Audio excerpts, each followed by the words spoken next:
Good evening, everyone. I'd like to call this meeting to order at 5 o'clock p.m. and announce that the board will meet in closed session to address items 1 through 3 on the agenda. Mr. Superintendent, do we have any public comment on items 1 through 3? We do not. Thank you very much. Then I will close the public comment and recess us into the closed session.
Kids should never walk into a class.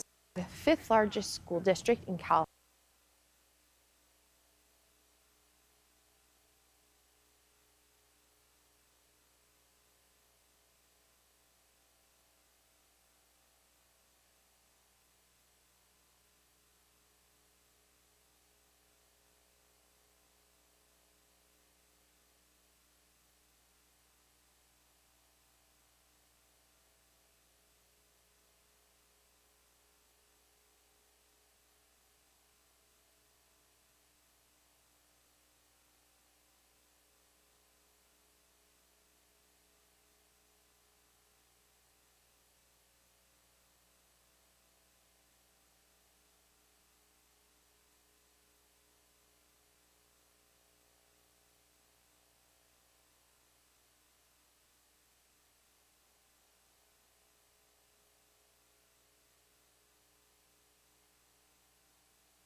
All right, everybody, welcome and good evening. I'd like to call this meeting back to order.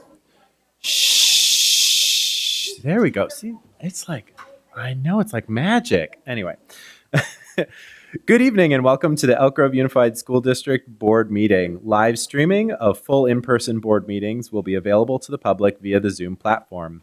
Today's meeting is being video recorded and will be available on the district's YouTube channel. We encourage you to attend the meetings and share your feedback with the board. Your active participation is valued and contributes to the decision-making process. During regular board meetings, the public may make public comment on items on the agenda or items not on the agenda. Requests to make public comment will be accepted for an item up until the board president introduces the item. Generally, members of the public will be given 3 minutes to address the board. If there are 15 or more comments on a specific item, the board will reduce individual comment time to 2 minutes each. If there are 30 or more comments on a specific item, the board will reduce individual comments to 1 minute each. Individuals may not defer their time to another individual speaker to increase their total speaking time. Please be mindful that district students may be watching. You are encouraged to address the board and the public in a respectful manner, such that all those observing, from children to adults, are made to feel welcome, safe, and valued. The board shall not permit any disturbance or willful interruption of board meetings. Persistent disruption by an individual or group will be grounds for the board president to provide a warning and then terminate the individual's privilege of addressing the board. Next up, Ms. Ballerini with the land acknowledgement. All right. We acknowledge that the Elk Grove Unified School District administrative facilities and schools occupy the unceded territory of the Miwok, the original people of the skies, land, and waters where we work and learn. The Miwok have cared for these lands since time immemorial. They continue to teach their traditional knowledge that comes from and responds to the needs of the land and the people who serve it, who share it. Whoops. May our daily lives and work teaching, learning, leadership, and community engagement support the evolving vision of the Miwok for their community and these lands. May we strive to acknowledge the past for the betterment of our future generations. May we look to our tribal partners, the Wilton Rancheria, the descendants of the original people of this land, to assist with the successful education of our community.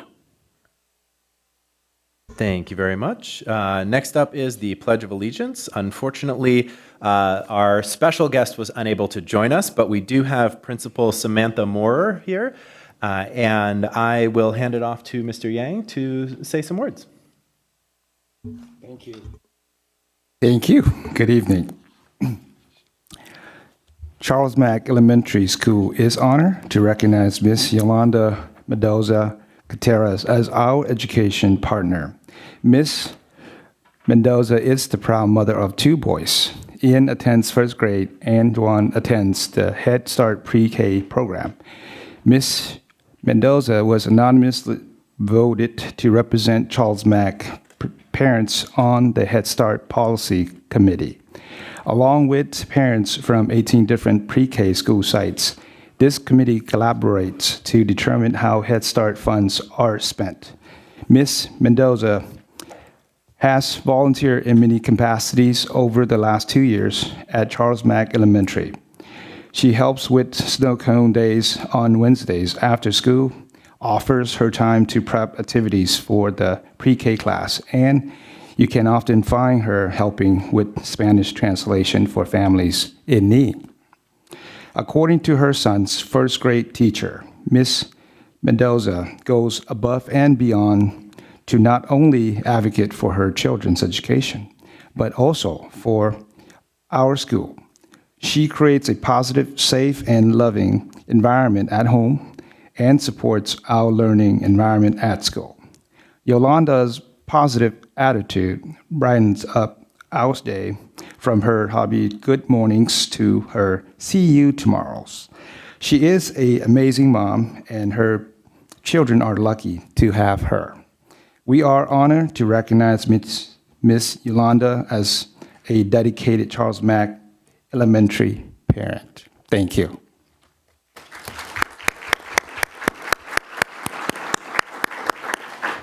And Ms. Moore, please take it away.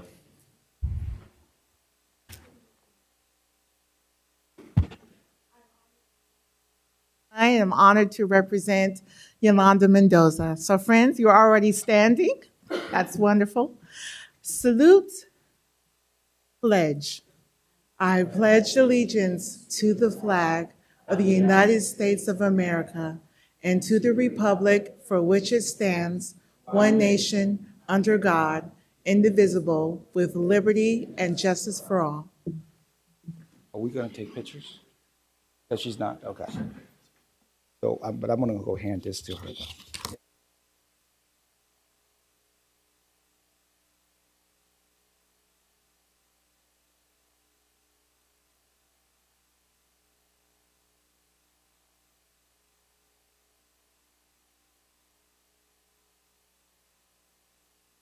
All right. Thank you, everyone. Next up is our student presentations, our student regional report from the Monterey Trail region. Student representatives.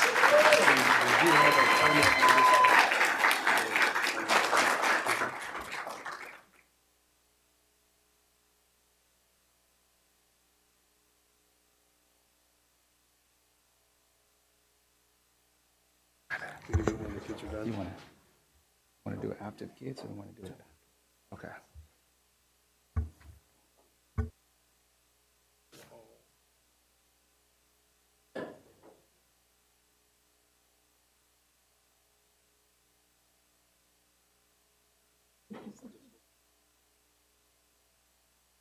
Members of the board, Superintendent Hoffman and Ms. Avalos, welcome to the Monterey Trail region.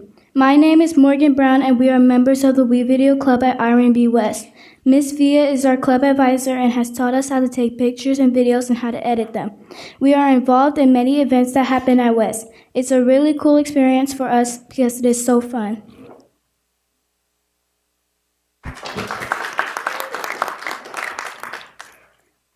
Good evening. My name is Avir Singh. In addition to creating videos of school events, we also created our own videos. Me and Sahib have created 4 how-to videos to submit to the SIVA contest. We created step-by-step videos on how to make delicious recipes that are easy to follow. Good evening. My name is Sahib Randava. The We Video Club has challenged us to be creative and feel like an important part of our school. We love sharing our videos with the families and love being a wildcat. Here is a short video featuring some of our wildcats. Hello, Wildcats! I'm Juliana. I'm Hosna. I'm Kalsak. And I'm Faith. And we're from Wildcat TV. Today we're going to be showing us some of our friends who wore the R&B West spirit wear. Hope you guys enjoy!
And now we will be turning it over to the students from Monterey Trail.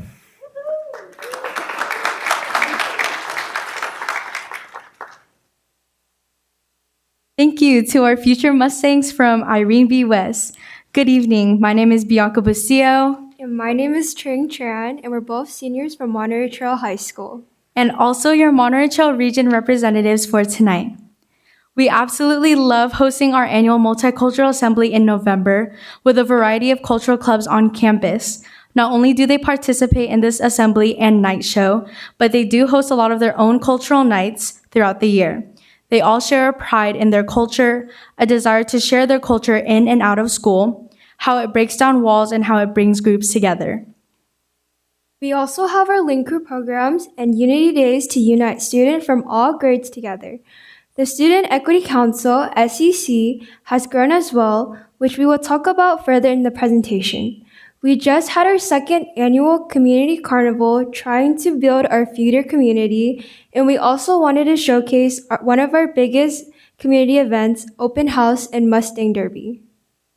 Now we will have Calvine High School representatives continue tonight's theme of unity.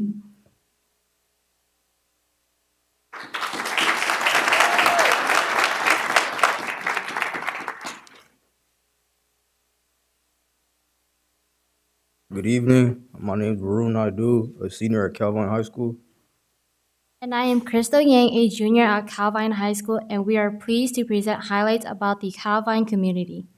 At Calvine, student leadership is the heart of our school community. Our leaders take initiative to create a positive and supportive environment, both on and off the campus. One example is our peer-to-peer program, where students visited 3 local elementary schools to educate younger students about the dangers of substance abuse. On campus, we partnered with Friday Night Live to organize a successful Red Ribbon Week, raising awareness and encouraging healthy choices among our peers.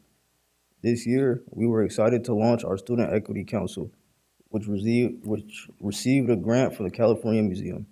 This grant helped us develop a youth-led project that sparked important conversations, empowered students, and inspired action on issues that matter to us.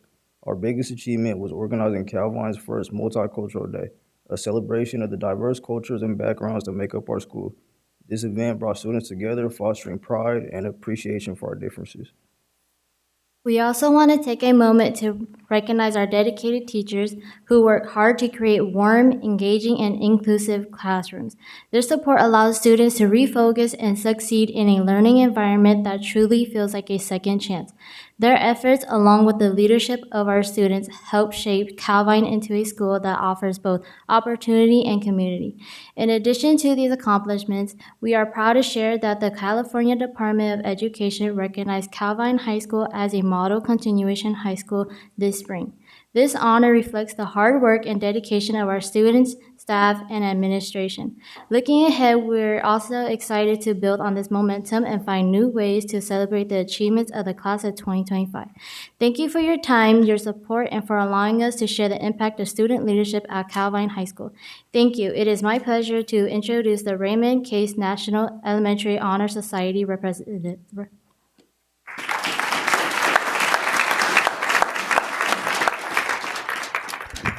Good evening. I'm John Santon, the very proud principal at Raymond Case, and 11 years ago, we came to our National Elementary Honor Society, or actually to one of our teachers, and said, hey, it takes more to be on the trail for college and career readiness of building a well-rounded student. And Emma Walker has been our advisor for 11 years, and our NEHS students are going to tell you about their keys to success.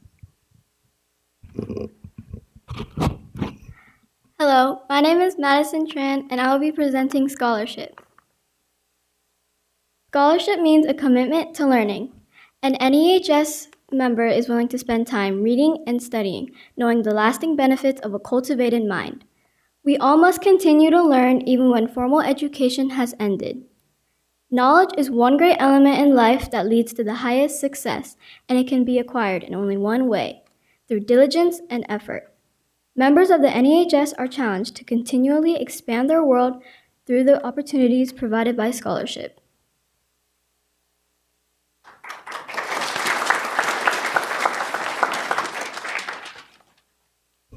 Hello, I am Anthony Nagatani. I'm going to be talking about leadership. Our leadership as members of the National Elementary Honor Society should exert a positive influence on the school. A student leader takes the initiative in class and in school activities, striving to train and help others to reach their goals. A leader has self-confidence and will go forward when others hesitate. Leadership is needed in many aspects of our life, so to lead is another important challenge to each of our NEHS members.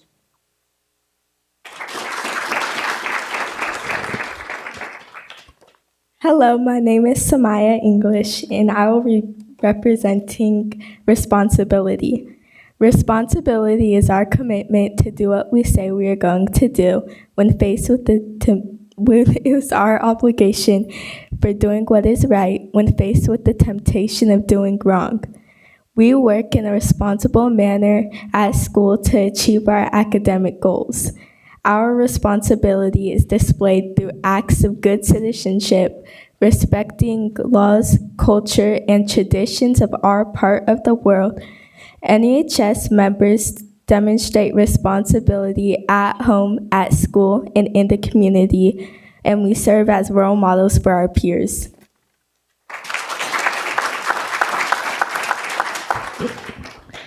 My name is Keenan Neufeld, and I will be presenting service. In our day-to-day lives, many opportunities arise to perform service, helping others to do what they cannot do alone. This willingness to work for the benefit of those in need without expectation of a reward is the quality we seek in our members.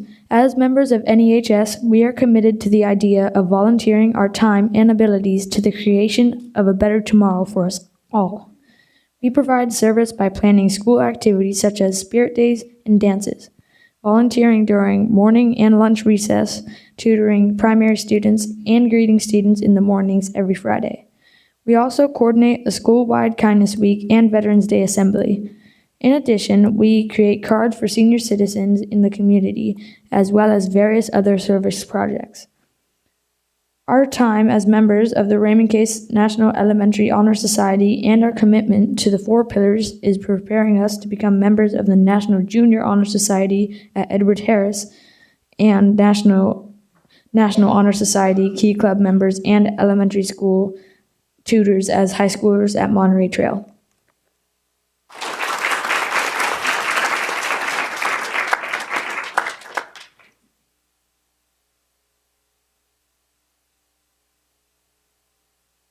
Good evening, everyone. I'm Kayla Bororo.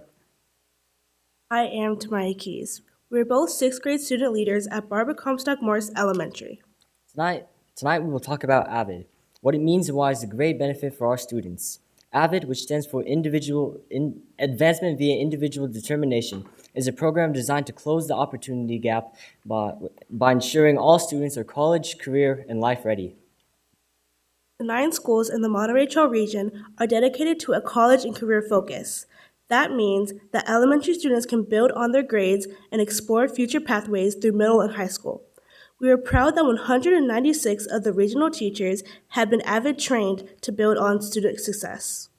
We want to thank the board for providing AVID coaches for our schools. They help our teachers to create challenging and accessible learning environments for every student in our region.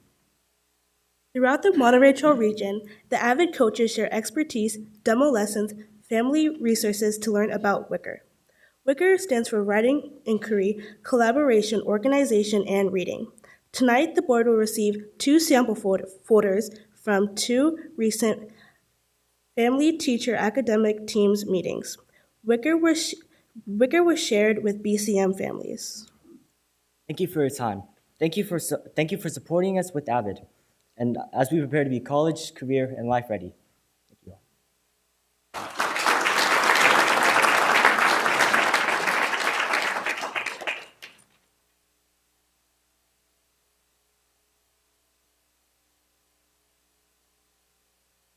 Hi everyone, my name is Aliana McDonald and I'm a senior at Rio Cazadero High School.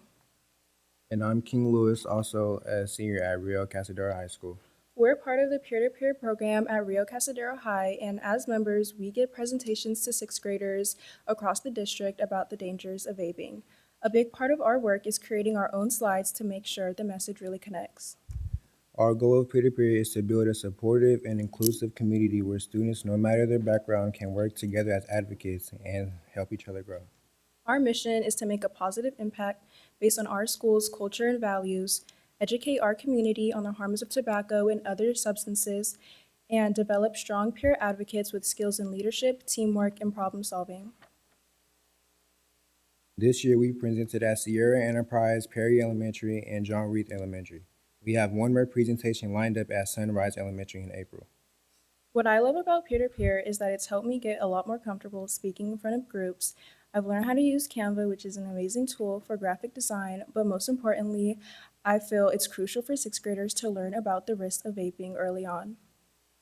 The best part for me is getting to connect with younger students and teach them something meaningful. Knowing that we're helping them make better choices for their future is really rewarding. Our overall goal with these presentations is to spread awareness and give students the knowledge they need to make smart decisions. We're proud to be a part of Peer-to-Peer, and we're very proud to be making an impact. Thank you for listening. Next, we give it over to our friends at Edward Harris Middle School.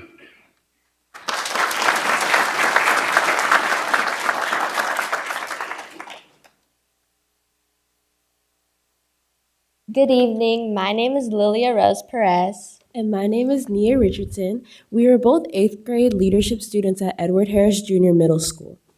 Throughout our time at Edward Harris, we've been involved in many school events like Career Day, Open House, rallies, and A Day in the Life. Being a part of leadership has taught us valuable skills like integrity, responsibility, and adaptability, which we'll carry with us into high school and beyond. In the future, I plan to attend the University of Hawaii to study criminal justice or psychology. And I'm planning to go to San Diego State University to study drama and filmmaking or business. We are excited to share more about our leadership experiences and the impact they've had on our school's community. Today, we're going to share about 2 events that help 6th graders transition to middle school and 8th graders transition to high school. I'd like to share a little bit about our event, A Day in the Life of a Cult. Edward Harris organized this event to help our incoming 7th graders transition smoothly into middle school. During the event, we led guided tours around key spots like the library, cafeteria, and classrooms. We also explained our school's values: responsibility, integrity, consideration, and hard work.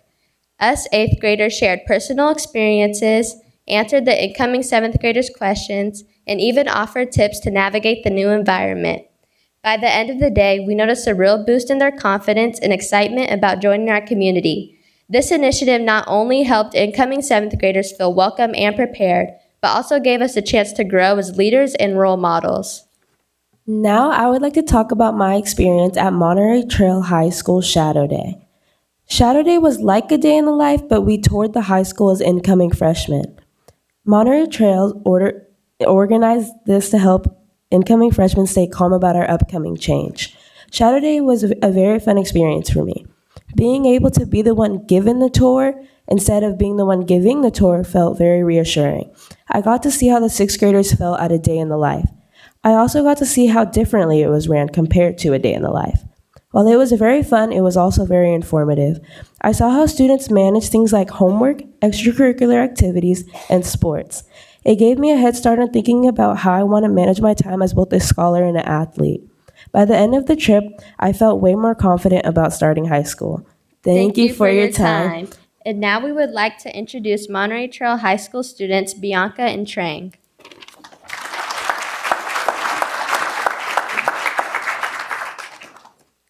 Thank you, Nia and Lilia. We want to present the Monterey Trail Regional Equity Coalition, MTREC. It's a regional effort integrating 9 schools in the area. This regional effort began in 2020 in response to the death of George Floyd and a call to action to disrupt disparities. The objective of the coalition is to improve racial equity and educational outcomes for Black and African American students within the MT region.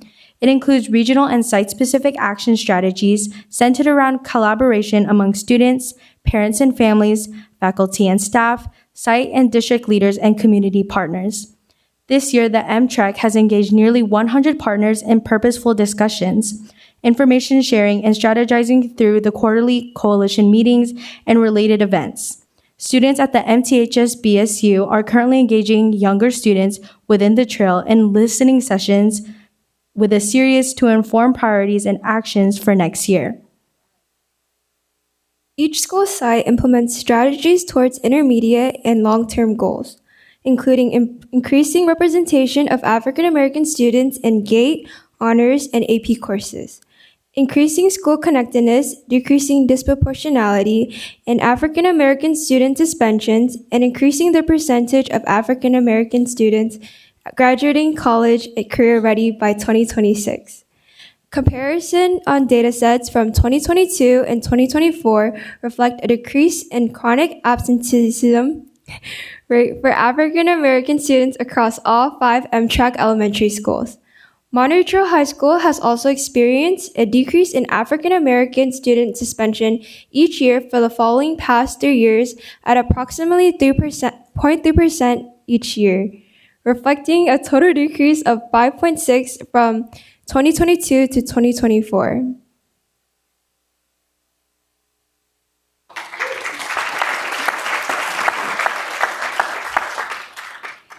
BSU students have been trained by our community partner, Innovation Bridge, to host listening sessions at our feeder elementary and middle schools to hear from our students to inform our next action steps. And BSU and Student Equity have also been presenters at our MTRAC coalition meetings, at a couple of feeder schools and staff meetings, evaluating student voices and listening to inform our actions for continuous improvement. And now we want you guys to join us for our MTHS home game for EGUSD Unified Sports Basketball, MTHS versus EGHS, on April 3rd, 2025 at the MTHS Gymnasium at 4:30. If you had interest in MTRAC, the next meeting will be on Tuesday, April 29th at 6 to 7:30 p.m. at MT. And in closing, let's listen to the talented Matthew Chen from Werherberger.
Thank you, Matthew Chen, for an amazing performance.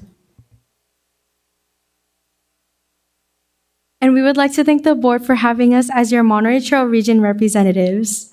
Have a great rest of your evening and Go Mustangs!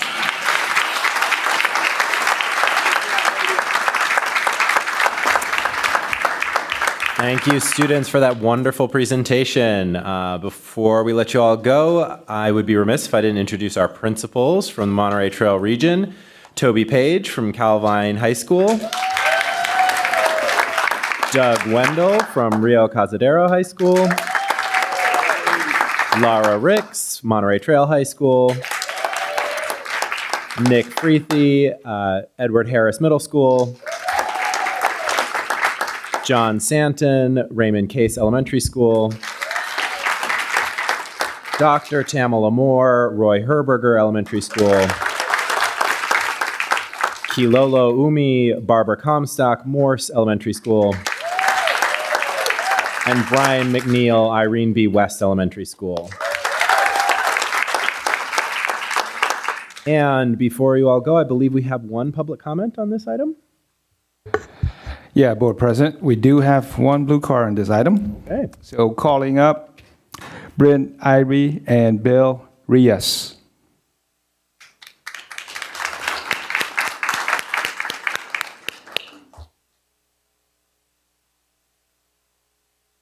Good evening, Board President Vargas, trustees, student board member, and Superintendent Hoffman. My name is Britt Irby. I serve as Deputy Director of a community-based organization called Innovation Bridge. My colleague, Bel Reyes, is en route from another school site across town. So I'm representing both of us. We're grateful to have ongoing partnership in collaboration with Oak Grove Unified School District and 9 schools within the Monterey Trail region for the Monterey Trail Regional Equity Coalition, or the MTREC. As we heard the students present, about much of what's happening across the MT region, we wanted to take this opportunity to uplift the leadership of the 9 principals and the way that their commitment has really moved the dial, specifically as it relates to Black and African American students.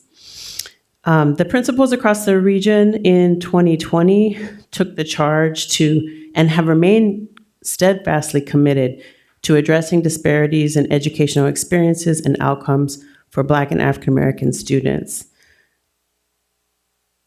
They said we can do it better, and we need to do better, and we need to work alongside students and parents and staff and our community partners to succeed.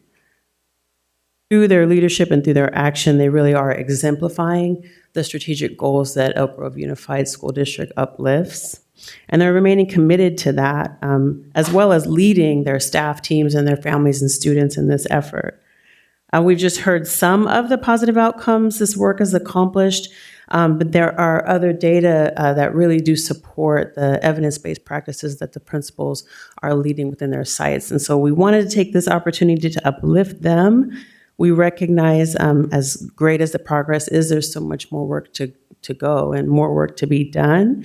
And so again, we know you all have just acknowledged them, but we wanted to uplift each of the principals, and also in particular, the amazing Kathy Wilson from Elk Grove Unified's FACE department, who on top of her FACE duties has committed countless hours toward the MTREC efforts. So we wanted to acknowledge the principals and the leaders, and we also, as an organization, we have our Innovative Leadership Awards for each of you in the back. So we're excited to just take this moment to uplift their work. Thank you. Thank you. Diane, Board President. Excellent. Thank you very much. All right. Students and families, you are dismissed. Thank you so much. We appreciate it. Number 2.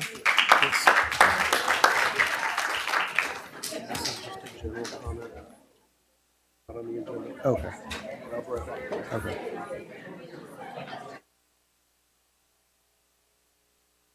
We got a few on the library. Resolution. Okay. Yeah. How many for non-agenda? We probably have less.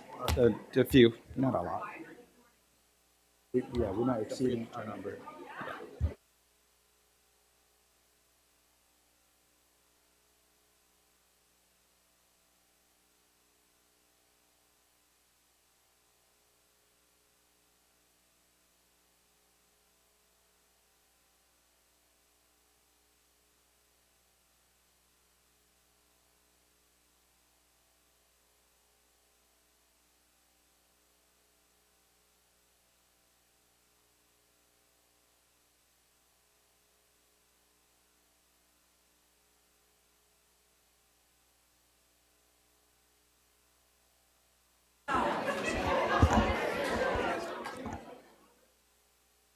All right, folks, if you want to take all conversations outside so we can keep the meeting moving, that would be wonderful. Our next agenda item is School Bus Drivers Day. Mr. Black.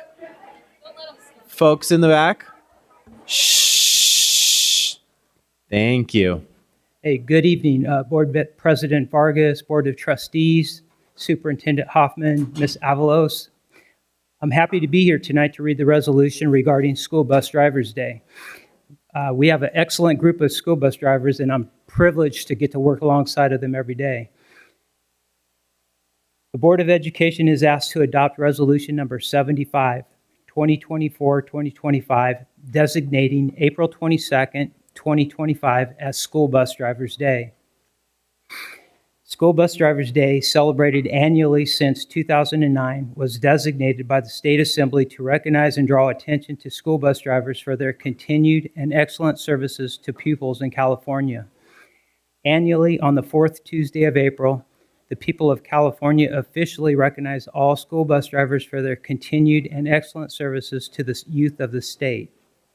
The safety of our students rests in the hands of trained school bus drivers for up to 6 or 7 hours each school day, and as such, they expend their personal time and energy on their initial training, maintaining a current license, perfecting their driving skills, and accruing added knowledge of school bus laws through continuing education classes. School bus drivers can also face natural and unexpected hazards in the performance of their duties while exhibiting patience and kindness towards pupils, parents, and school staff in the performance of their duties. As such, the governing board is asked to adopt a resolution to designate April 22nd, 2025 as School Bus Drivers Day in Elk Grove Unified School District in order to draw special public attention to school bus drivers for their continued and excellent services to the pupils in Elk Grove Unified School District. Thank you. Thank you very much. Mr. Yang, are there any blue cards on this item? Board President, there's no blue card on this item. Excellent. Then I will entertain a motion to adopt Resolution Number 75, designating April 22nd, 2025 as School Bus Drivers Day. So moved. Second. Moved by Ms. Albiani, seconded by Mr. Yang. All those in favor, please say aye. Aye. Any opposed? Motion carries unanimously. Thank you very much. Thank you.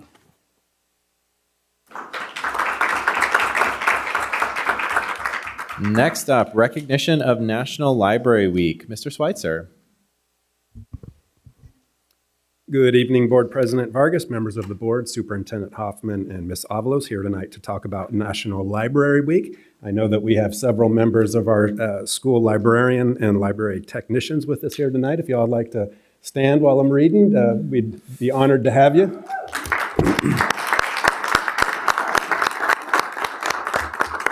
So first promoted in 1958, National Library Week is sponsored by the American Library Association and observed in libraries across the country each April. This year, National Library Week is celebrated April 20 through 26, 2025, and as libraries host special events to highlight the unique role libraries play in people's lives, and this year's theme is Drawn to the Library. Libraries are full of stories in a variety of formats, from picture books to large print, audiobooks to ebooks, and there's so much more to the story. Libraries lend items like games, musical instruments, tools. Library programming brings communities together for entertainment, education, and connection through book clubs, story times, classes, and lectures.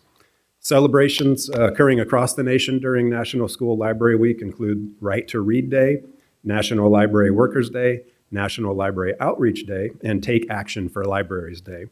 It's essential for us to continue our acknowledgement of the valuable contributions and recognize all library workers, librarians and library technicians, our school support staff, and others who make the library services possible for all of our students every day. This evening, the board has requested to approve Resolution Number 72 to recognize April 20 through 26, 2025 as National Library Week. Thank you very much. Mr. Yang, do we have any blue cards on this item? Board Presidents, yeah, we do have a few blue cards on this item. Calling Amy McGravy, followed by Gina Branu.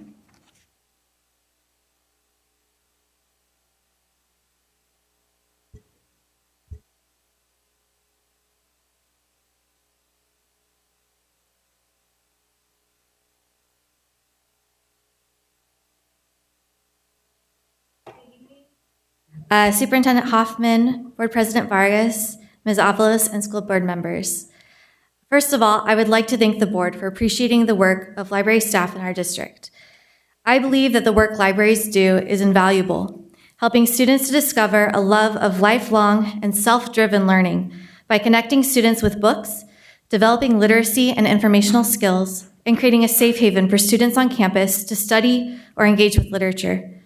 When I was a student, the library was that safe haven for me, a place for me to have agency and peace on campus.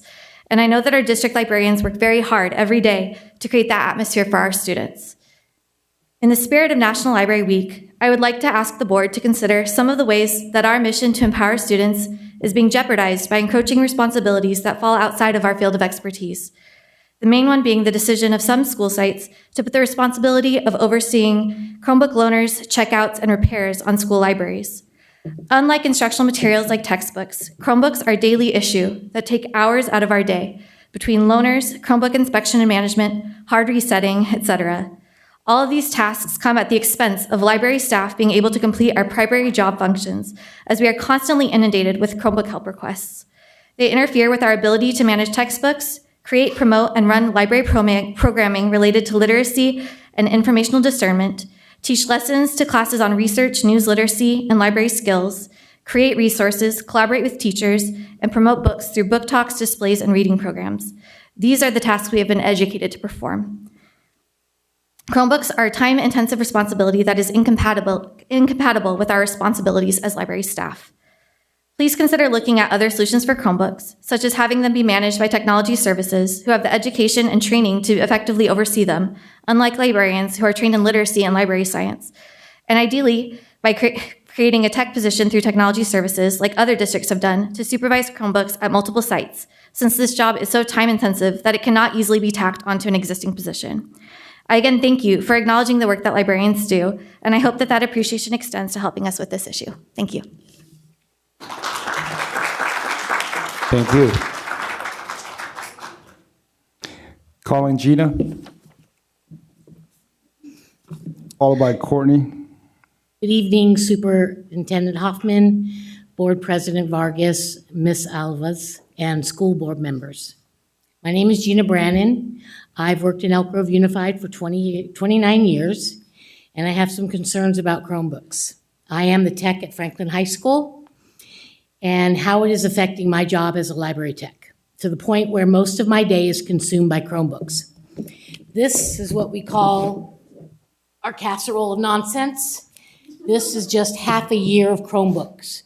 Repairs, damages, anything that you can imagine. I have pictures that I get all the time of these kids come in and they say, "What happened?" "Oh, I don't know." So we have tons of work ahead of us. The point where most of my day is consumed, this binder is only half a year of students. We've seen admin handed it to the library. They just gave us the responsibility of handling Chromebooks through the year. But we cannot treat it as a checkout to libraries or textbooks we get lost. We charge for damaged textbooks. We charge for lost books. Kids have to pay for them. In Chromebooks, you don't get charged. And we need a district-wide policy, not a site-based decision. If we are trying to give the students the tools to be successful, why are we not teaching the students how to be responsible adults? So, thank you. Thank you. Calling Courtney, followed by Joanne. Good evening, President Vargas, School Board Trustees, Superintendent Hoffman, and Ms. Avalos. My name is Courtney. Since we're talking about National Library Week, I'd like to talk about working in EGUSD elementary libraries. I am the library tech at Olathe Donner Elementary School. I actually attended Donner from 4th to 6th grade. The library was a haven for me as an exceptionally shy new military brat that had been bouncing around the country. In my current role, I try my hardest to make the library the same safe, inclusive environment for all of my students. When I went to school in EGUSD, the library was staffed with a full-time 40-hour-a-week teacher librarian with a library credential and a teaching credential, as well as a library technician that worked 25 hours a week. Today, we no longer have teacher librarians in elementary schools at all. Library technicians are given just 15 hours to fulfill both roles, as well as the additional responsibility of curriculum. It is simply impossible to do this job in 15 hours. Believe me, I've tried. We've all tried. Every day we have to decide if we are going to donate our time to complete our essential work or stick to our allotted hours, fall behind on our duties, and force our students to have less than they deserve. It is not this way for everyone. Some of the schools in EGUSD that have thriving established PTAs pay for their library techs to have additional hours. Obviously, this is not equitable. It also isn't equitable that we universally have 15 hours. Every school has a different population and volume of students. It doesn't make sense that a school overflowing with students and our smallest schools are given the same amount of time. It is actually my book fair week, so I am wiped out. I may or may not have written this 20 minutes ago. It took everything I had to come here today. I've been working nonstop since last week to make sure my students create core memories this week, and I raise much needed funds. But I showed up for my colleagues. We're drowning and have been asking for help for some time at every quarterly library meeting with the elementary district employees. By some time, I mean years. Please reach out to us so we can further explain how the challenges we face and how it impacts our students. And how it impacts our students. Like us, they deserve so much more. Thank you. Joanne, followed by Bethany. Good evening, Superintendent Hoffman, President Vargas, members of the board, and Ms. Avalos. I am Joan Streeters, and I have been a library tech at Cazadero River Elementary for over 30 years. At one time, several years ago, I had 24 hours a week paid by the district. I had time to read to classes, help students find books, and teach library lessons. I also managed the Accelerated Reader Program, which helps students improve their reading comprehension. I was able to spend time helping students discover new books and help students find information for research projects. I had time to reshelve books, order new books when money was available, and run book fairs. I also provided a welcoming environment in the library for all students. At that time, I had no textbook responsibilities. In 2010, the district laid off all the elementary librarian techs. Libraries became disorganized, books were taken with no accountability. That year, the bill for lost textbooks skyrocketed. There was no one experienced to oversee the management of textbooks. We also lost many experienced library techs because they were forced to retire or lose their medical benefits. The next year, library techs were brought back. Today, the Elk Grove School District still only pays for 15 hours a week. Our numbers of students and responsibilities have increased. Library techs have a difficult time fitting in classes each week.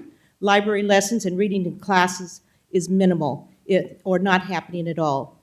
Helping students find books and checking books in and out in such a short period of time is challenging, as well as finding time to reshelve our books. We now have the responsibility of textbooks. With each new adoption, we need to find time to process them and enter them into destiny. Each year, we check textbooks in and out to students as well as pass out consumables.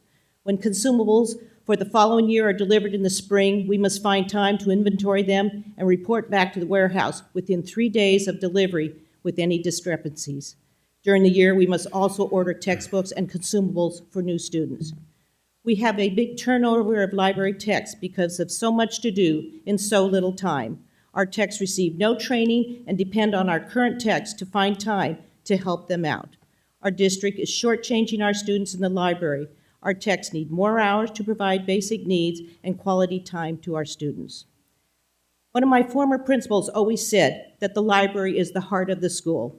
Wouldn't it be wonderful if students had the opportunity to visit the library during lunchtime to a safe and caring environment?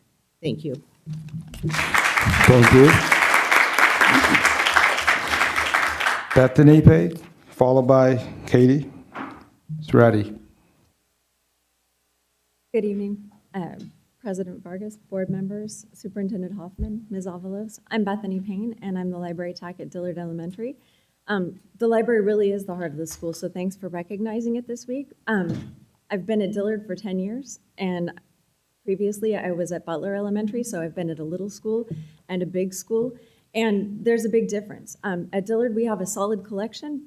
We have 2 successful book fairs a year. We have parents with the means to support them. We have curation. I've been there for 10 years. My predecessor was there for 25. A lot of our schools don't have that. I have community and teacher support. They write my extra hours into the LCAP plan because 15 hours isn't enough, even at a little tiny school. I'm able to provide 4 days of lunchtime support for our students to give them a community space where they can come, they can have quiet time, they can exchange a book and do homework and stuff like that. But what this comes down to is equity. All students everywhere in our district should have at least this level of access. And instead, Elk Grove Unified has constant turnover of library techs. We have poor collections and competition for resources. I hear from my colleagues that their kids can't get the popular books that they really want to read. We've got struggles to purchase books. My colleagues are looking for funding just like the rest of us. It's really rough. People have short visits. They struggle to get even books checked out. A lot of my colleagues can't read to their students, which everybody should be able to read to their students every single week. All students deserve stories. They have limited hours. Their kids can't get a new book even once a week. Reading is the heart of our curriculum. Science, math, it all comes down to reading these days, and it's one of our most important tasks at the elementary level. We know that library choice materials are one of the best ways that we build that reading skill. We practice when we're excited about it. We should all have materials that we're excited to practice with. We have to want to practice, though, and we have to have things that motivate us to do that. I can tell which students in my library have reading support at home, which parents give their kids motivation, which parents give their kids materials to read. Those kids are going to be fine.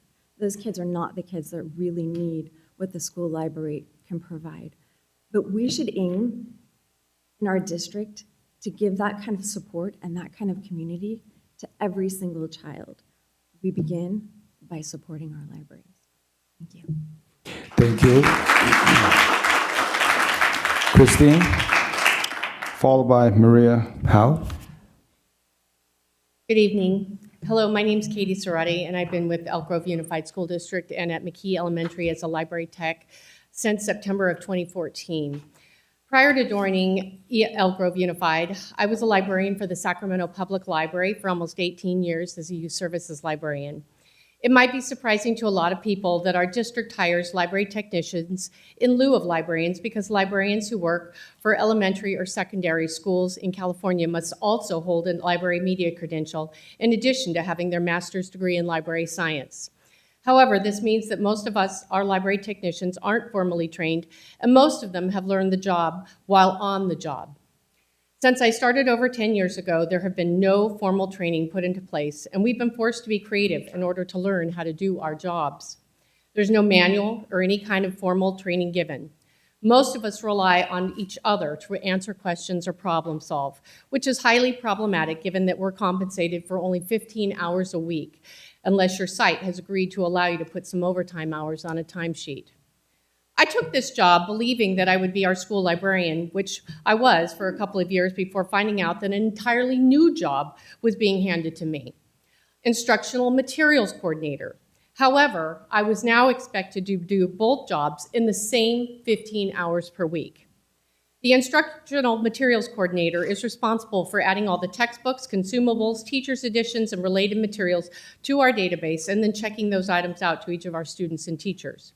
These items have to be tracked and accounted for and require an enormous amount of time to students coming and going from our campuses. And if you account for the sheer number of changes that schools on the track system have, then it's an entirely different ballgame. And I have no idea how those schools are tracking the materials given the small amount of hours that we have every week.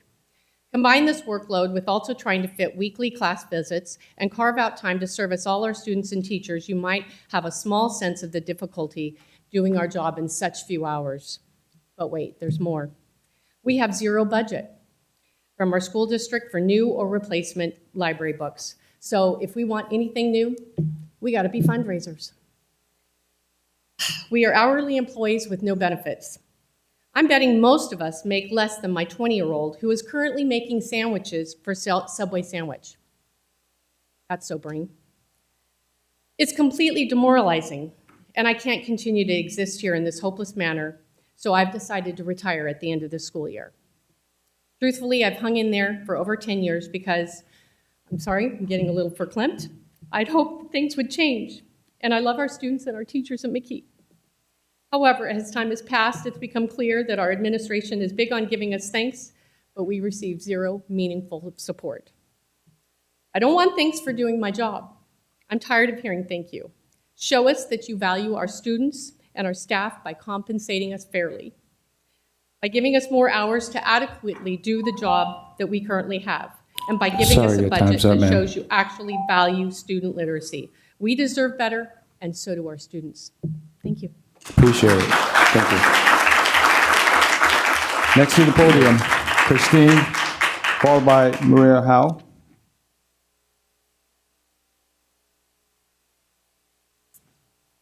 Good evening. My name is Kristen Gepetti. I am the, I got a little emotional at first. I'm the librarian at Miwok Village Elementary School. I'm also subbing at Zendera Ranch Elementary School for the past 6 months as well. I was a stay-at-home mom for 15 years and was super excited to do something at my kids' school besides being on the PTA. I was hired by the amazing Dr. Boyle and was motivated to start. The only requirement I needed to get the job was a typing test, so I was super excited. I was told I would have 15 hours a week, which was great with having 4 kids. What they didn't tell me is there's no one to train you. There's no school district librarian, no one to tell you how to check in students, print out their barcodes, ordering textbooks, and etc. What no one tells you is the school librarian is way more than reading a story and checking out books to the students. We have so many hats to wear: teachers' curriculum, student textbooks, and consumables, seeing 900 students in a week and putting those books away, all on 15 hours. At Miwok, I work 15 hours and am not able to see all my classes. I have no time to fill orders or put books away, and if I want to do those jobs, I have to take time away to seeing my students. If a principal wants more time for their librarian, they have to find the money for it, or PTA can pay for it, which is not equal amongst all schools. For example, Miwok barely has a PTA, whereas Zender has an established one that's thriving and can afford to pay for hours. And let's not even start about how we have to purchase new books for the library. No funding from the district on that one. Librarians spend a lot of time volunteering to run these book fairs to get money to purchase books for their library. There are some schools that have 400 students and their principal is able to provide 20 hours, where my school is going to have 1,400 students this year, and I have 15. There is so much turnover in our district for librarians. We have amazing ones that have been here for 10 years. But why there's such turnover? Because why would they stay? We are not able to do our jobs correctly if we don't have more hours, and that frustrates people to be able to not do their job correctly for these kids.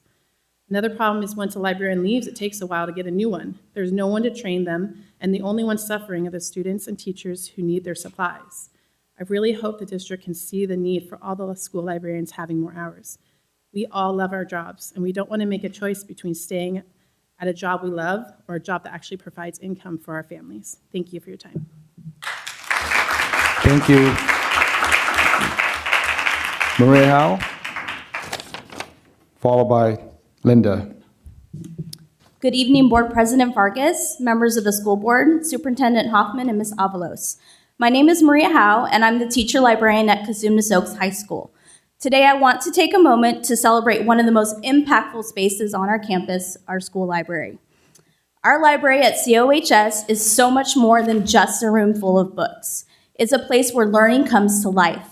Whether students are visiting the library for a class lesson on literature or research, discovering a new favorite book, or simply being in a place that they feel welcome, our library plays a vital role in their academic success and personal growth. Literacy begins here, but that doesn't end with reading and writing. Studies show that students that have a supported school library, staffed by a full-time credentialed teacher librarian, perform higher academically. Teacher librarians are experts in information literacy, digital citizenship, curriculum design, collection development, and literacy promotion and instruction. Our library fosters curiosity, critical thinking, and a love of learning that lasts a lifetime. Beyond academics, our school libraries are also safe havens, a place where students can better understand themselves, develop empathy and compassion, and connect with others. At COHS, my goal is to ensure that every student who enters our library feels welcome, valued, and understood. In a world that can sometimes feel overwhelming, our library supports our students' social and emotional well-being in ways that are both subtle and profound. As a teacher librarian, I am very fortunate to work with a site administration that supports our library program. None of this would be possible without their unwavering support of our incredible leadership. So I want to publicly extend a heartfelt thank you to our principal, Zach Cheney, and our vice principal, Matthew McCracken, for believing in the power of our library and championing the work that my staff and I do every day. Their support makes all the difference, not just to me as their teacher librarian, but to every student who walks through our door at our site. I also want to publicly thank my library tech at COHS, Melanie Hoblitzel, for her support and dedication. I'm very grateful for the support she provides to both the students and myself, and all she does to help our library program thrive. All libraries in our district need a full-time classified library tech to support our students and staff. They make a difference.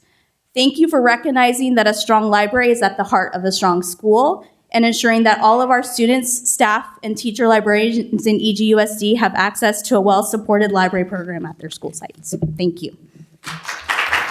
Thank you. Linda? Hi. And followed by Stacy. My name is Linda Siemens, and I am the library tech at Anna Kirchgater Elementary. It's my 9th year in the Elk Grove District, and my 12th as a library tech. When I first started at Anna Kirchgater, the library was a hot mess, to say the least. It had been 6 years since the district had gotten rid of full-time librarians, and in that 5 years since they got rid of them, they were not able to keep and maintain a library tech in my school.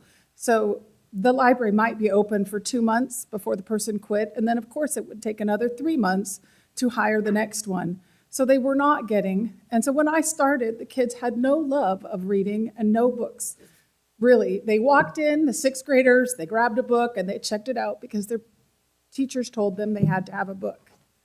In the 9 years I have been there, I've seen a dramatic change in the love of books because of the time I've put in. I am grateful for my hours. I have a school that values the time that it takes to actually run a library. Unlike these other ladies, I get 30 hours a week, guaranteed in my contract, and it has made a difference. Our reading test scores at our school are going up.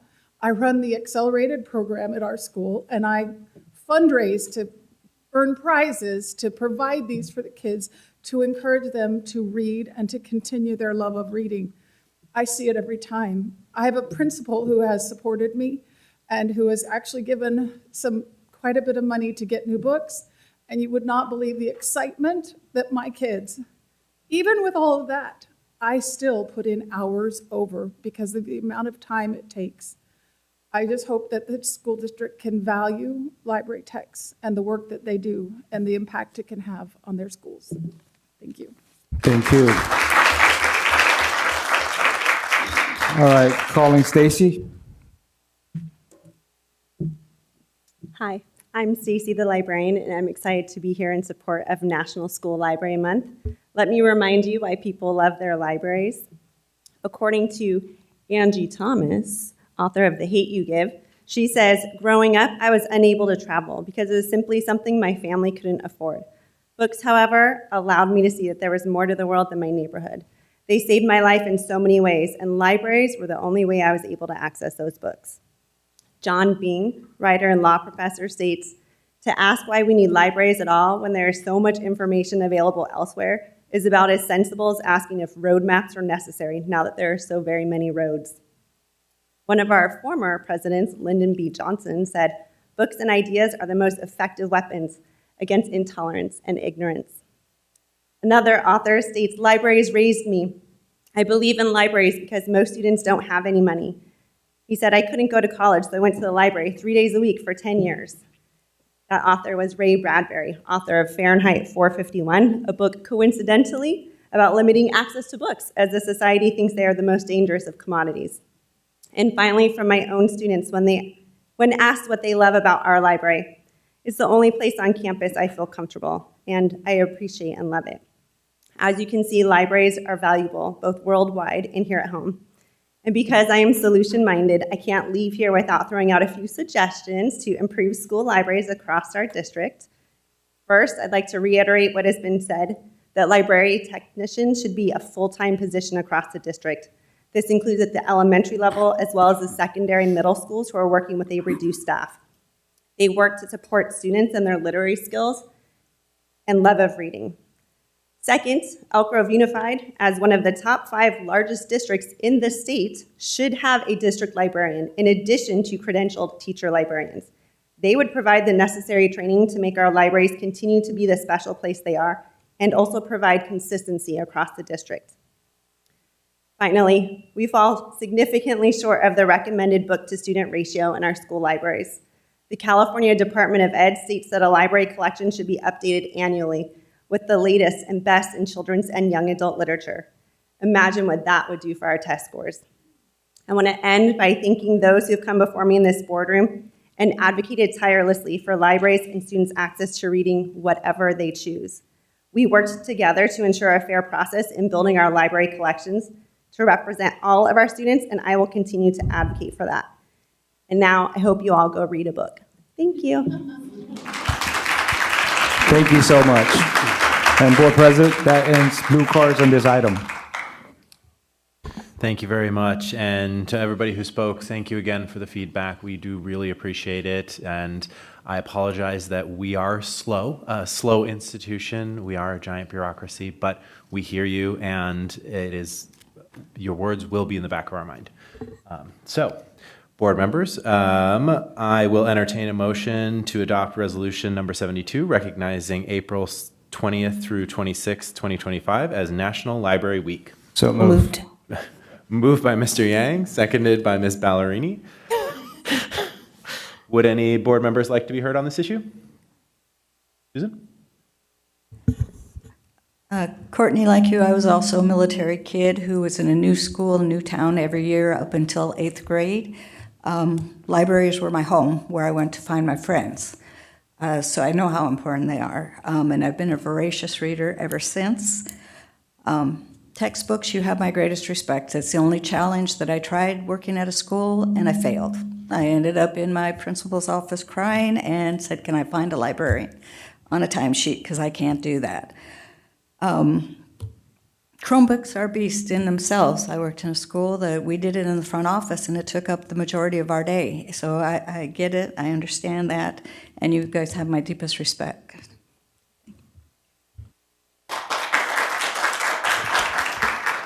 Any other board members? Mr. Yang? Yeah, I was also wanted to share that, growing up in a small home, there's not much room to study. So we typically go to the libraries to study, and just hearing all those comments remind me a lot of the important time that I spent in a library, and the librarians helping us out and reading some of those books. It was very helpful. And so I just want to thank you all for your continued work of helping others, and we'll try to do what we can to better areas that are lack of. Thank you. The board members. Start with Ms. Ballerini. Okay. Thank you all for showing up tonight. I really think that it made a huge difference for everybody to understand what you're dealing with.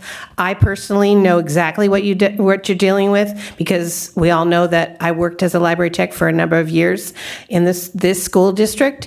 My daughter actually has her master's degree in library and information science now because of how much she enjoyed being in the library when she was a student. I can't express to you enough how important it is for kids to have access to books. Whatever books there are, they need access. And that is something we need to do. I was thrilled back in the day when we had full-time library techs. And yes, at that time, I was the one fighting for them too. So just know that you are on the top of my mind, and I'm hoping that we can make some changes. I can't do it alone. We know that. But you know where my heart is. Thank you. Ms. Moore. I would also like to thank everyone who came to make the comments. And I had actually just asked the superintendent about an item that came up, and that is that I do think it's, I don't understand why we have 15 hours across the board for all of our elementary schools, because as I tour the schools, Sunrise Elementary has 1,200 students, and then I toured 2 small schools that have 350 students. So I do think that's something that we need to look into. Certainly, at least ensuring that we can support our larger schools. Anyway, I appreciate the comments, and that's all. Thanks. Thank you. All right. Seeing no further comments from board members, we will move to a vote. All those in favor of the resolution, please say aye. Aye. Any against? Motion carries unanimously. Michael, could we maybe get a picture of all the library techs? Like a quick picture of them? Is that fair? Sure. Lisa, would you like to come take a picture? Be awesome. I'd appreciate it. Would you like all the board members down there for it, or would you? That would be great. We can do that. Yeah. You want to go down there, Mike? Or you want to stand up here? Let's go down. Okay.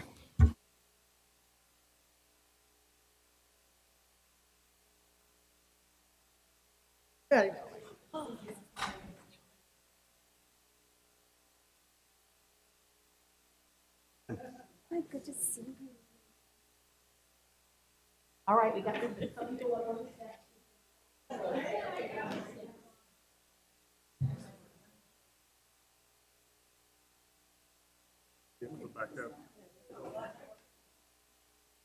There's so many of us, we're going to have to leave it in. Yes.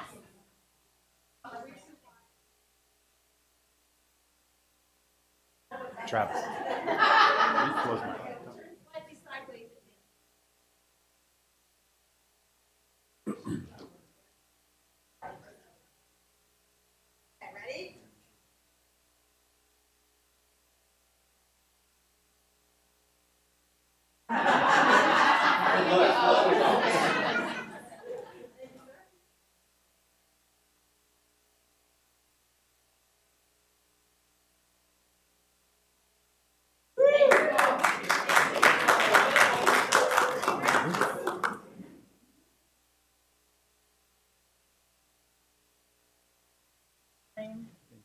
Thank you for your service.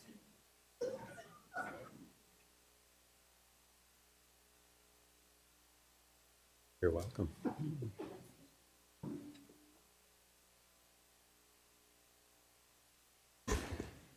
All right.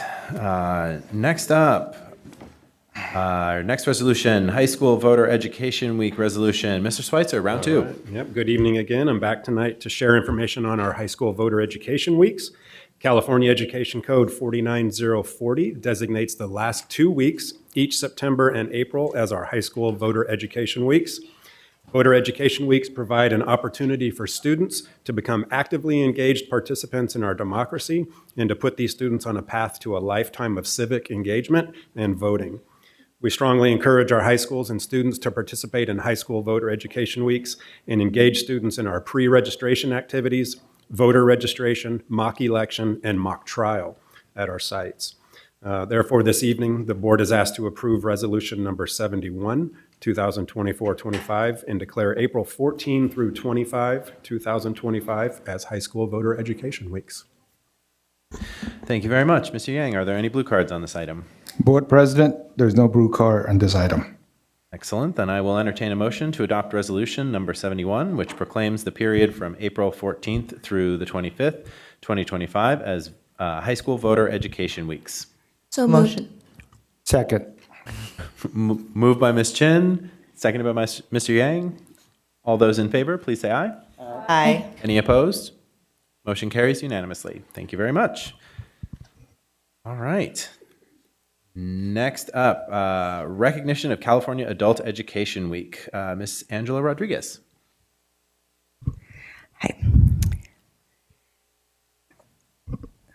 Good evening, Board President Vargas, Superintendent Hoffman, Ms. Avalos, and members of the board. I have some adult education folks here with me. Thank you, guys. Adult Education Week. My cheerleaders. Adult Education Week is a time to highlight the important work and impact of adult education programs across the state. The first record of adult education classes in California was held in the basement of St. Mary's Cathedral in San Francisco in 1856. The class was authorized by the San Francisco Board of Education to teach English to Irish, Italian, and Chinese immigrants. John Sweet, who was the first volunteer teacher for the class, later became the state superintendent of public instruction. Adult education provides a way for adults to complete secondary studies and obtain a high school diploma or high school equivalency at their own pace. Adult schools also help prepare for the transition to post-secondary education and career training and provide critical opportunities to bring recent dropouts back to school. Elk Grove Adult and Community Education provides significant and varied classes and programs that serve Elk Grove and the surrounding communities, including classes in healthcare training, computer technology, job preparation classes, high school diploma and equivalency programs, English as a second language or ESL classes, citizenship classes. The governing board of the Elk Grove Unified School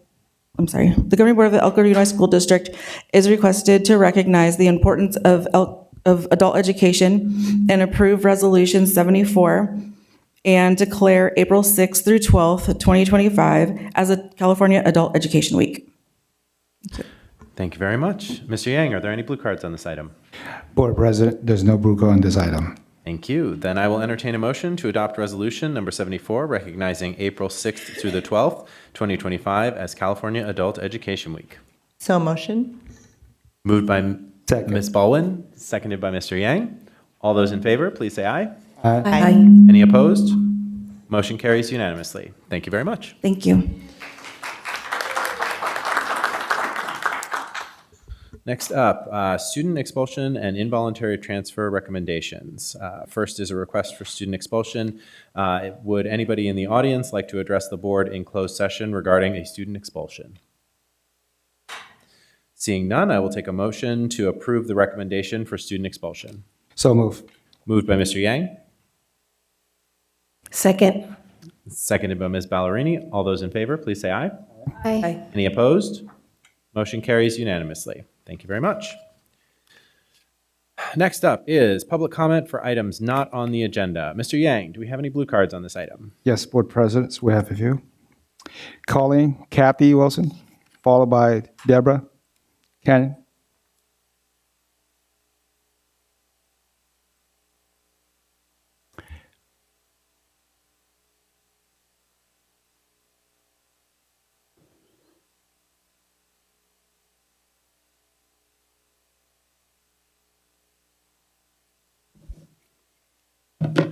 Good evening, everyone. Once again, I must shed light on the ongoing treatment of Black students, families, and staff here at Elk Grove Unified School District. After speaking at the last board meeting, I experienced yet another incident, further proof that these issues persist and that we must act. Far too often, Black members of this district do not feel safe, valued, welcomed, or heard. And when they speak up, they really do fear retribution. This is unacceptable. Racial harm cannot continue to be ignored or dismissed. The district response must be proactive and intentional, not just reactionary. Too often, when harm is done to other communities, EGUSD seems to rally to ensure that it doesn't happen again. Yet Black students, families, and staff continue to experience harm with little accountability. EGUSD must do better. We must do better together. I am grateful for the allies and anti-racist advocates within the district, but awareness alone is not enough. Real progress requires meaningful action. I am here today because, again, I want to be part of the solution. Instead of waiting for the next incident, let's establish a strategic response team made up of staff and community members dedicated to supporting students, family, and staff when racial harm occurs. We need trauma-informed practices embedded into our district's response, such as healing circles, which could have helped those harmed in last month's incident, but instead what was really done. Recently, I had the opportunity to listen to Dr. Martha Merchant. She talked about research-based trauma interventions. One key principle she shared was empowerment and collaboration, which includes voice, choice, plan, action, practice, and accountability. These are the very principles we need to make sure that we are showing up and showing out in Elk Grove Unified School District. We do not need temporary fixes. We need lasting structural, procedural, and systemic change. We must, Elk Grove Unified School District, we must take deliberate, systemic steps to end the harassment and the discrimination of our Black students, staff, families, and the broader community. It is time to ensure that every Black member of the district is treated with dignity, respect, and humanity every single day. Let's commit to real lasting change. Let's do the right thing, not just for some, but for all. Thank you. Thank you. Next, Deborah, followed by Jency. Good evening. I'm Deborah Cannon, and this is Monique Manning. We are both paraeducators with over 10 years of experience, and I'm just wanted to inform you of some things that have been going on for over a year that we don't seem to be able to get answers for. So last year, the district reclassified us. We are what used to be called full inclusion paras, which means we work in a gen ed classroom. Last January, we got classified as a level 3 para. That position no longer exists. So if I want to take my level 3 experience and keep the job I've had for over 10 years in a gen ed classroom, I have to take a pay cut and become a para level 1. That doesn't seem fair, doesn't seem equitable, doesn't seem appropriate. I've brought this to our union. Our union says they have been talking to HR and numerous other people about trying to grandfather us in so that we can keep our jobs.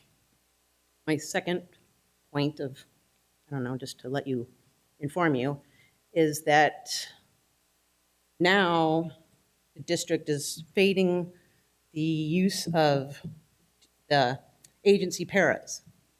Some of these agency paras are working in level 2 and level 3 classrooms, and now they're saying, well, somebody didn't show up today, so now I need you to go over and fill in a level 2 or level 3 class. I've never worked in a level 2 or level 3 class. I don't really feel like that's where I would best be used.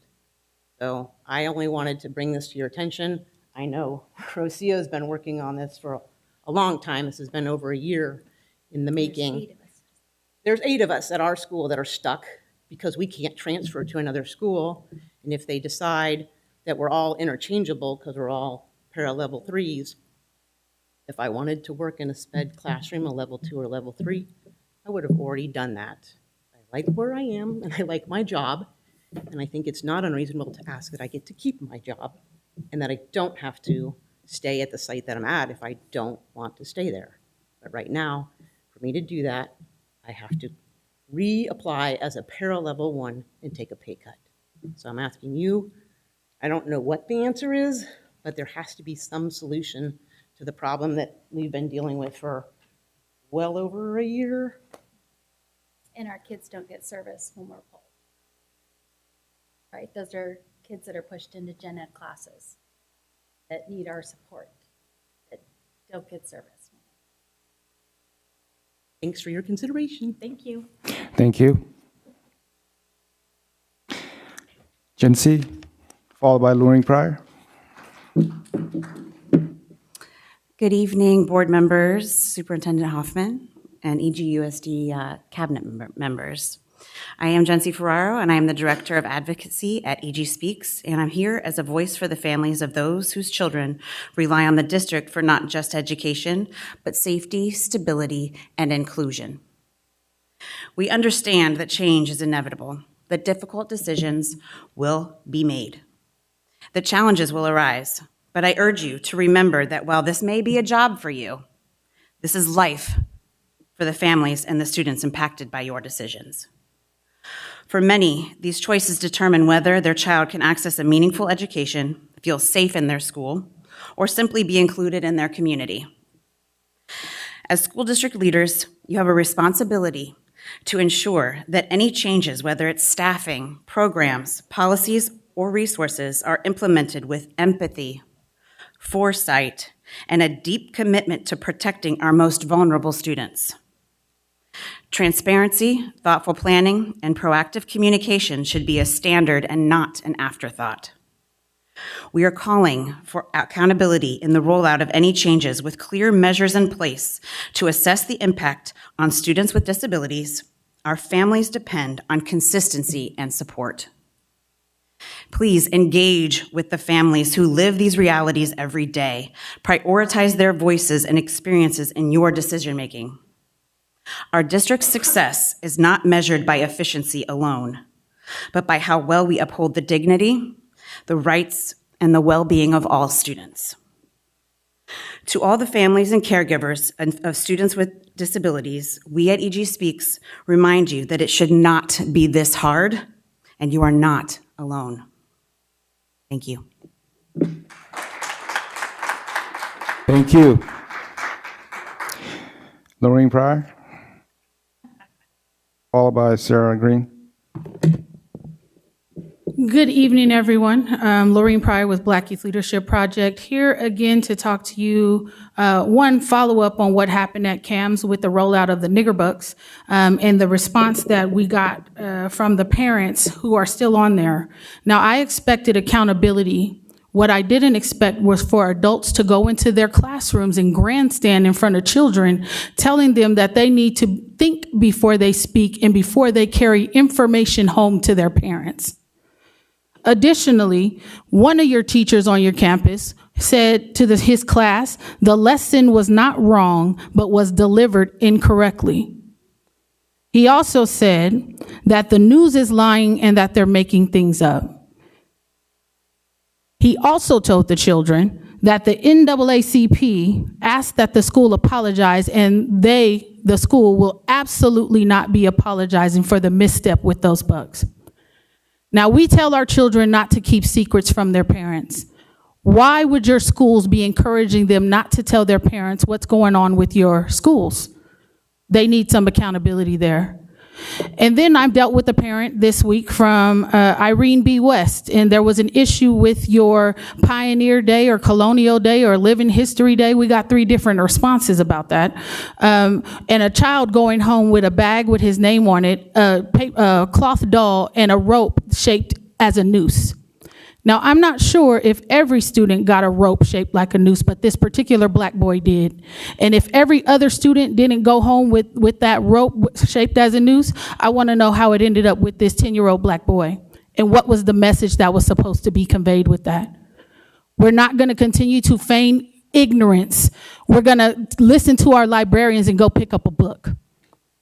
A book where you can learn why those things are harmful to our community and how you can deliver curriculum without causing more harm. There's no excuse for that. And as I've been coming here year after year, talking to you about the things that the parents have been telling me, the different complaints, this year alone, I am fielding 43 complaints. That is the most I've had in previous years. As a consultant with California versus Hate and Stop the Hate California, this is becoming an egregious topic here in Elk Grove. Nobody wants to talk about your #1 positioning as the #1 district for disproportionate discipline of black children. However, you want to continue to roll out lessons or enrichment activities with no educational value in the way that they're being portrayed to black people. We are not invisible. We are part of American history, and I'm sick of these one-sided history lessons and these different curriculums where our children are the butt of the joke. Have your staff pick up a book. Thank you. And to the podium, Sarah Green.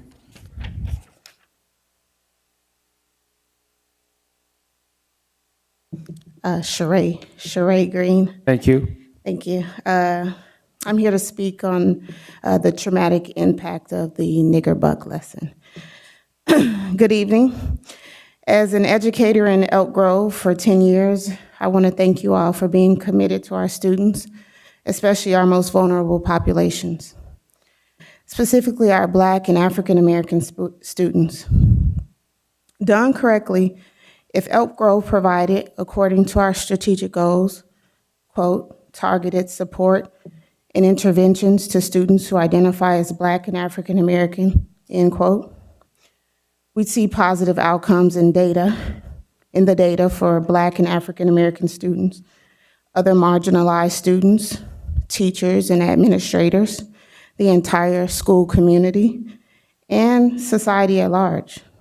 Our community needs more transparency. What restorative steps have begun through the FACE department, through Ed Equity, through education services, through our schools? The question isn't, what if we focused on Black students? The question is, why haven't we already? Thank you for your time. Thank you. Board President, that ends our blue card on this item. Excellent. Thank you very much, and thank you to the public for the feedback. We always appreciate it. Appropriate district staff will follow up with concerns presented during public comment. Next up is the consent agenda. Mr. Yang, do we have any blue cards on this item? Board President, we do have one blue card on this item on number 1 board policy. Calling Kurt Thompson.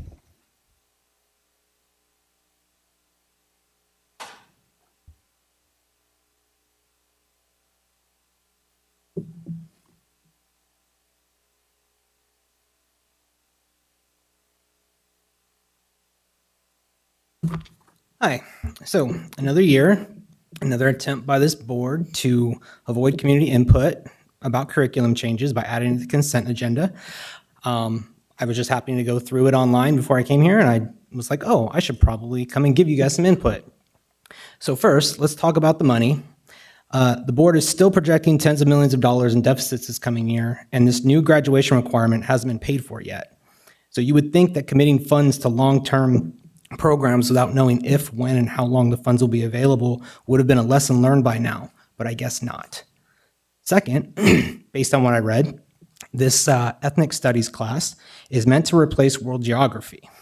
So at a time when 66% of Americans can't find Ukraine on a map, and I read similar studies in the 2000s about Americans not being able to find Iraq and Afghanistan on a map, you all think that it's a good idea to tell our kids and students knowing where other countries are isn't as important as learning about, what's it called, quote, intersectionality of identity.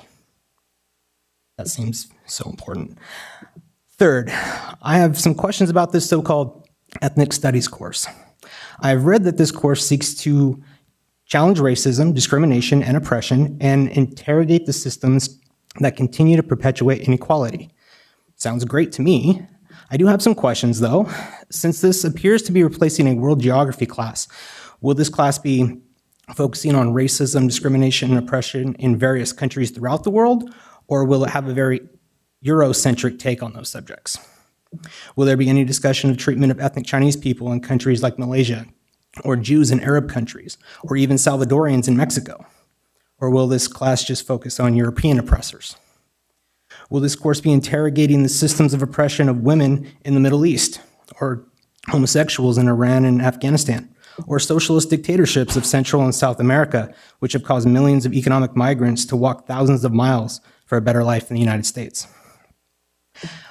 My real question is, are our history classes so ridiculously inadequate that students don't understand how various groups, at best, had their rights limited, or were, at worst, actively persecuted? It sounds to me like you think our history teachers don't teach about slavery, Jim Crow, and civil rights movement in our history classes. And if that's true, that's a much bigger problem than anything I've brought up before.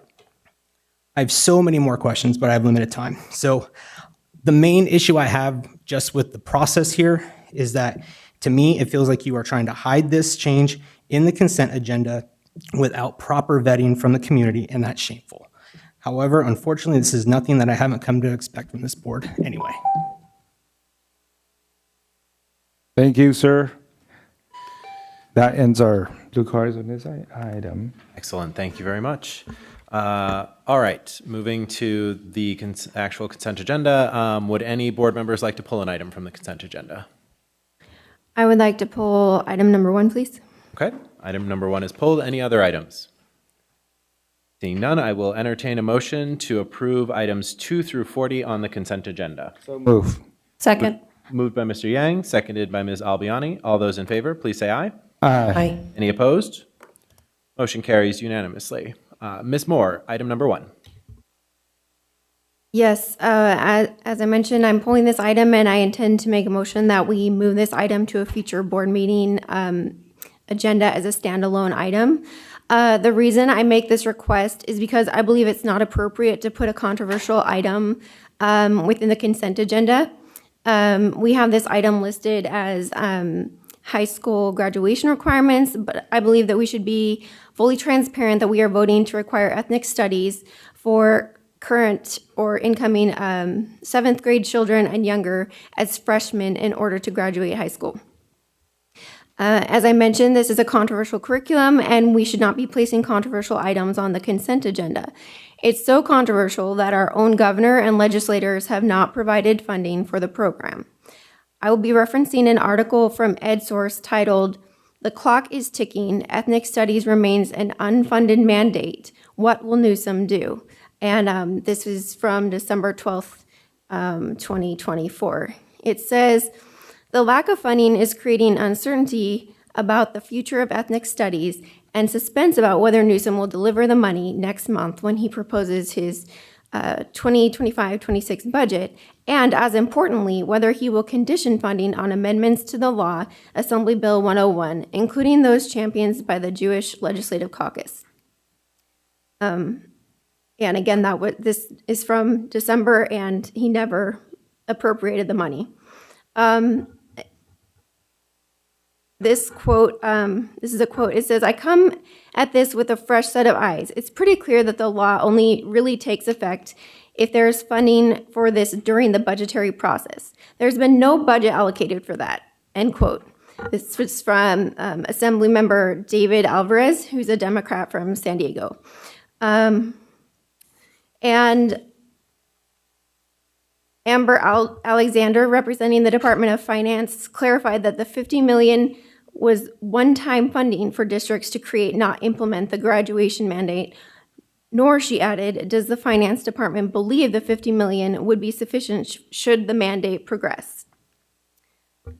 One more quote. Mike Torres, director of the Curriculum Frameworks Division of the California Department of Education, said, "Gearing up for this requirement is likely to be a multi-year process with costs exceeding $50 million statewide for districts to make that happen." In an analysis of the financial impact of AB 101, the Finance Department estimated the implementation cost of ethnic studies at $272 million.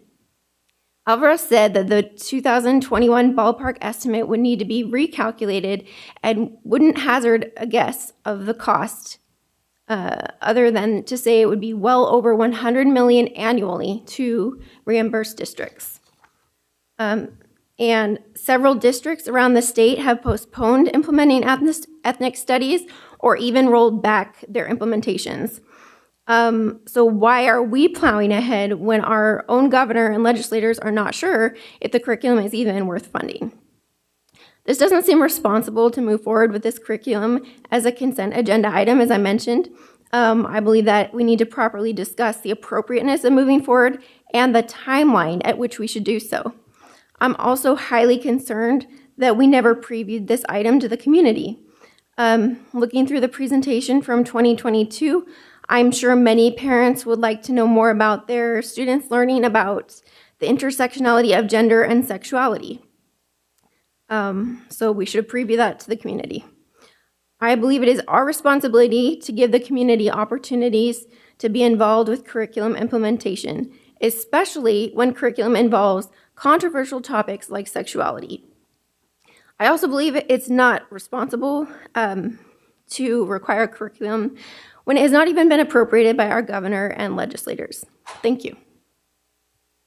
Thank you. I think you made a motion. So if I paraphrase incorrectly, please correct me. The motion is to move this item to a future agenda. That's correct. Thank you. Okay. Is there a second for that motion? Hearing none, the motion fails for lack of a second. I will entertain a motion to approve approve item number 1 on the consent agenda. Motion. So move. Moved by Ms. Baldwin, seconded by Mr. Yang. All those in favor, please say aye. Aye. Aye. Any opposed? No. Motion carries. All right. Let's see. Before we get to our report and discussion item, bargaining units. Would any bargaining units like to be heard?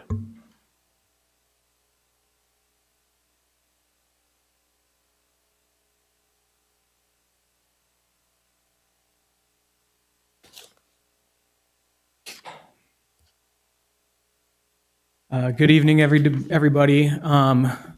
School board, hello, how are you, Mr. Hoffman? Jeremiah Miller, I'm the union representative with AFSCME Local 258. And we represent our wonderful library technicians who are here tonight. I was not sure that they were coming tonight, but hearing what they had to say, definitely inspired me to get up here. And I just want to acknowledge the courage that it took for all of them to come up and say these things. That's a difficult thing to do. And I know that from your positions, people come all the time to public comment, but for staff to do that, it takes a lot of courage. So I wanted to recognize that for them. I also wanted to support several things that they said. 15 hours per week when we strive to have our students able to read by grade 1 is a challenge. Also, too, it's an interesting thing when we look at equity and we talk about how some schools are able to afford through their ASB additional hours for some students, for some of these staff members. That's a challenge. That is a real challenge for them. And with the additional duties that they've been assigned over the last several years, including Chromebook handling, it's been an even bigger challenge. We have to keep in mind that these staff are not salary. These staff are hourly. And so when they volunteer their time to do book fairs and things of that nature, they are truly doing that out of their heart because they could be getting timesheeted for that time. Now, not every school site has the funds to do that, which creates another equity issue and a question of how are we able to support having our students, again, know how to read by grade 1 when we can't support the staff that are helping them to do that. So I encourage the board. I know that you heard them well. I can't say it nearly as eloquently as they did, but please heed what they're saying. It's a thing. The Chromebook handling is a big piece. We have 63 some odd thousand students. That's a lot of Chromebooks. And that, not to take away from the library techs, but that's also our front office staff that are handling that too. And over the last several years, just since we're on it, I've gotten so many calls about the difficulties with the Chromebooks. I think we all strive to have educational equity and have access to these devices and these programs for our students. But maybe we need to consider some new ways in how to handle these, especially with things that are getting broken and having to be replaced. Our staff are wonderful with that, but they're not IT experts, and I think that they do the best that they can, but it is challenging amongst all the other duties that they have. So again, not to take light of our wonderful library technicians who are here today. I know you heard them, so please keep those things that they mentioned in mind. And this is Nicole. She's AFSCME Local 258 secretary, and she also works for the district. Brace yourself, it's my first time doing this. I actually used to be a library technician, so I kind of know, but not as of recently, but so I kind of know a little bit about what they've been doing or kind of what they, what they have done. So really quickly, they made a lot of really good points. One of the things I wanted to speak to as a parent of readers, but also as a person who worked in the library, that's super important to me, and the message that I wanted you guys to hear is the magic in the kids' eyes when you get to read to them So like if we could give them, especially at the elementary level, equitable time to read to the kids, because that was my favorite time with my kids at night. My husband does the voices when you're reading the books. I don't do the voices. But my husband did it really well. And so when you get to read to the kids and you change your tone in your voice and you make the magic happen, the kids just, their eyes light up and they glow. I was a high school library tech, so the magic is lost by that time, and we don't necessarily read to the kids at the high school level, but at the elementary level, they need that. That's when you captivate them and you capture them as readers, which is why my kids love to read, or whatever. So I really encourage us to increase their hours at the elementary level so that it's equitable for all. Like you hear that, some of them get 15 hours, and then some of the schools have a bit more money in their budgets and they get more hours. And then adding the Chromebook situation, I wasn't in the library when Chromebooks were introduced, so I don't know the actual lift that they're doing, in the library side of the house, but I was in the office doing the Chromebook lift, and it's a lot. And the other job that I want to throw in there is it's not just SOA or office staff that are doing the Chromebook lift in the library office, or the library staff that are doing the Chromebook lift, but I've also heard it from the tech office, the tech side of the house. Like it's a large lift for everyone. And the message I heard from one of the library technicians tonight was to hold our kiddos accountable, because in the office, when these kiddos are bringing these Chromebooks in, they just don't care that they just trashed, a couple $100 Chromebook. But I bet you if it was their cell phone, it would be a totally different story. And if they had a little bit of skin in the game, it might be a different story. And, we may not have to charge them, $300 or whatever, but maybe just a little bit of skin in the game, because I know those Chromebooks cost a lot. But if we're charging these AP kiddos, a couple $100 for an AP book, maybe we can find a way to hold those kids accountable for the Chromebooks. And it might reduce a little bit of that. What did she call that? Like a noodle, whatever that book was, a casserole. Okay, maybe we might reduce that casserole sandwich thingamajig she was carrying around. But it's real, like that lift is real. So I just wanted to share with you guys, increasing the hours so that the sparkle in the kiddos' eyes, we can get the young readers reading and increase our test scores. So from a fellow library technician. Thank you. Thank you. Thank you very much. Any other bargaining units? Not seeing any. So before we get to you guys, this seems like a proper place for a comfort break. So let's plan to come back at 8:05, and we'll take about an 8-minute comfort break. Thank you.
All right, board members.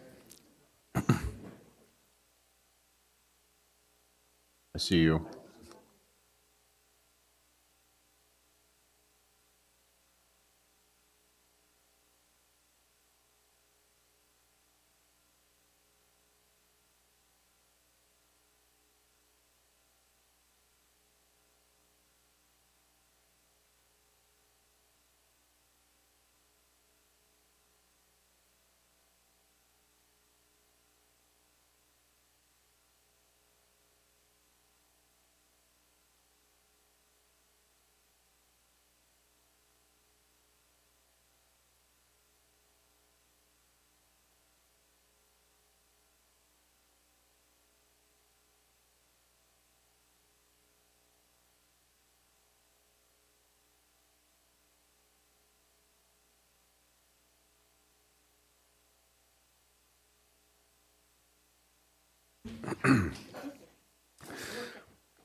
All right, let's come back to order. Our last substantive item of the day, reports and discussion, MTSS and social emotional learning. Mr. Singh.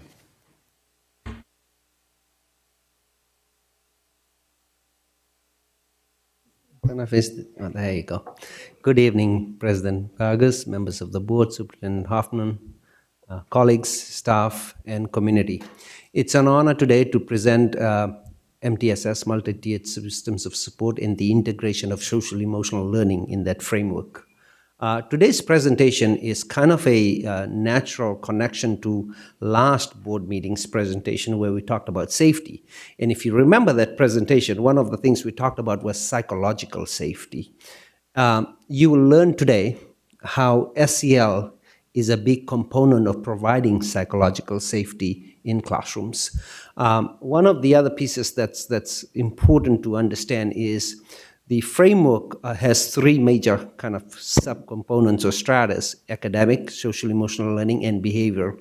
And they are all integrated. So they don't stand alone in some way, they are integrated. And so you will get to know more about the social emotional learning piece of that and how it connects to a lot of the components of psychological safety that we discussed the last board meeting. It's my honor to now pass it on to Katie Thomas. Katie is a colleague who is very, very knowledgeable and is our district's kind of the representative on social emotional learning and the work that goes around it. So it's all over to you, Katie. Thank you, sir. Good evening, Superintendent Hoffman, Ms. Avalos, President Vargas, members of the board, and our community. I'm so grateful to be here tonight presenting on a topic I hold so near and dear to my heart, both multi-tiered systems of support and social emotional learning. Hopefully, by the end of today's presentation, you will have a deeper understanding of MTSS as well as SEL. Now, SEL fits into each and every one of these strategic goals, which you will see throughout our presentation today. However, it is represented most in the wellness goal so that we can ensure all of our students are learning in an equitable, culturally responsive, physically and emotionally healthy and safe environment, psychologically safe, as you heard Mr. Singh discuss. So I will present to you what is MTSS and social emotional learning. We will talk about why SEL is needed and how it integrates with academic, behavioral, and social emotional growth, how it supports student development, and how it supports student success. And then we'll talk about what we've done here in EGUSD over the past few years specifically, but also throughout the decades that we have been teaching our students about wellness. And then we'll talk about what the confirmed progress is. All right, so just to remind you, there are three domains of MTSS: academic, behavioral, and social emotional. But as Mr. Singh pointed out, they are not three separate concepts, but concepts that are integrated and interdependent on one another for success. So we'll talk a little bit, the what-you-call-its aren't coming up. You know the specific what-you-call-its? Animation. So let's imagine here that there is the instructional framework, which is the way we define high-quality Tier 1 academic support.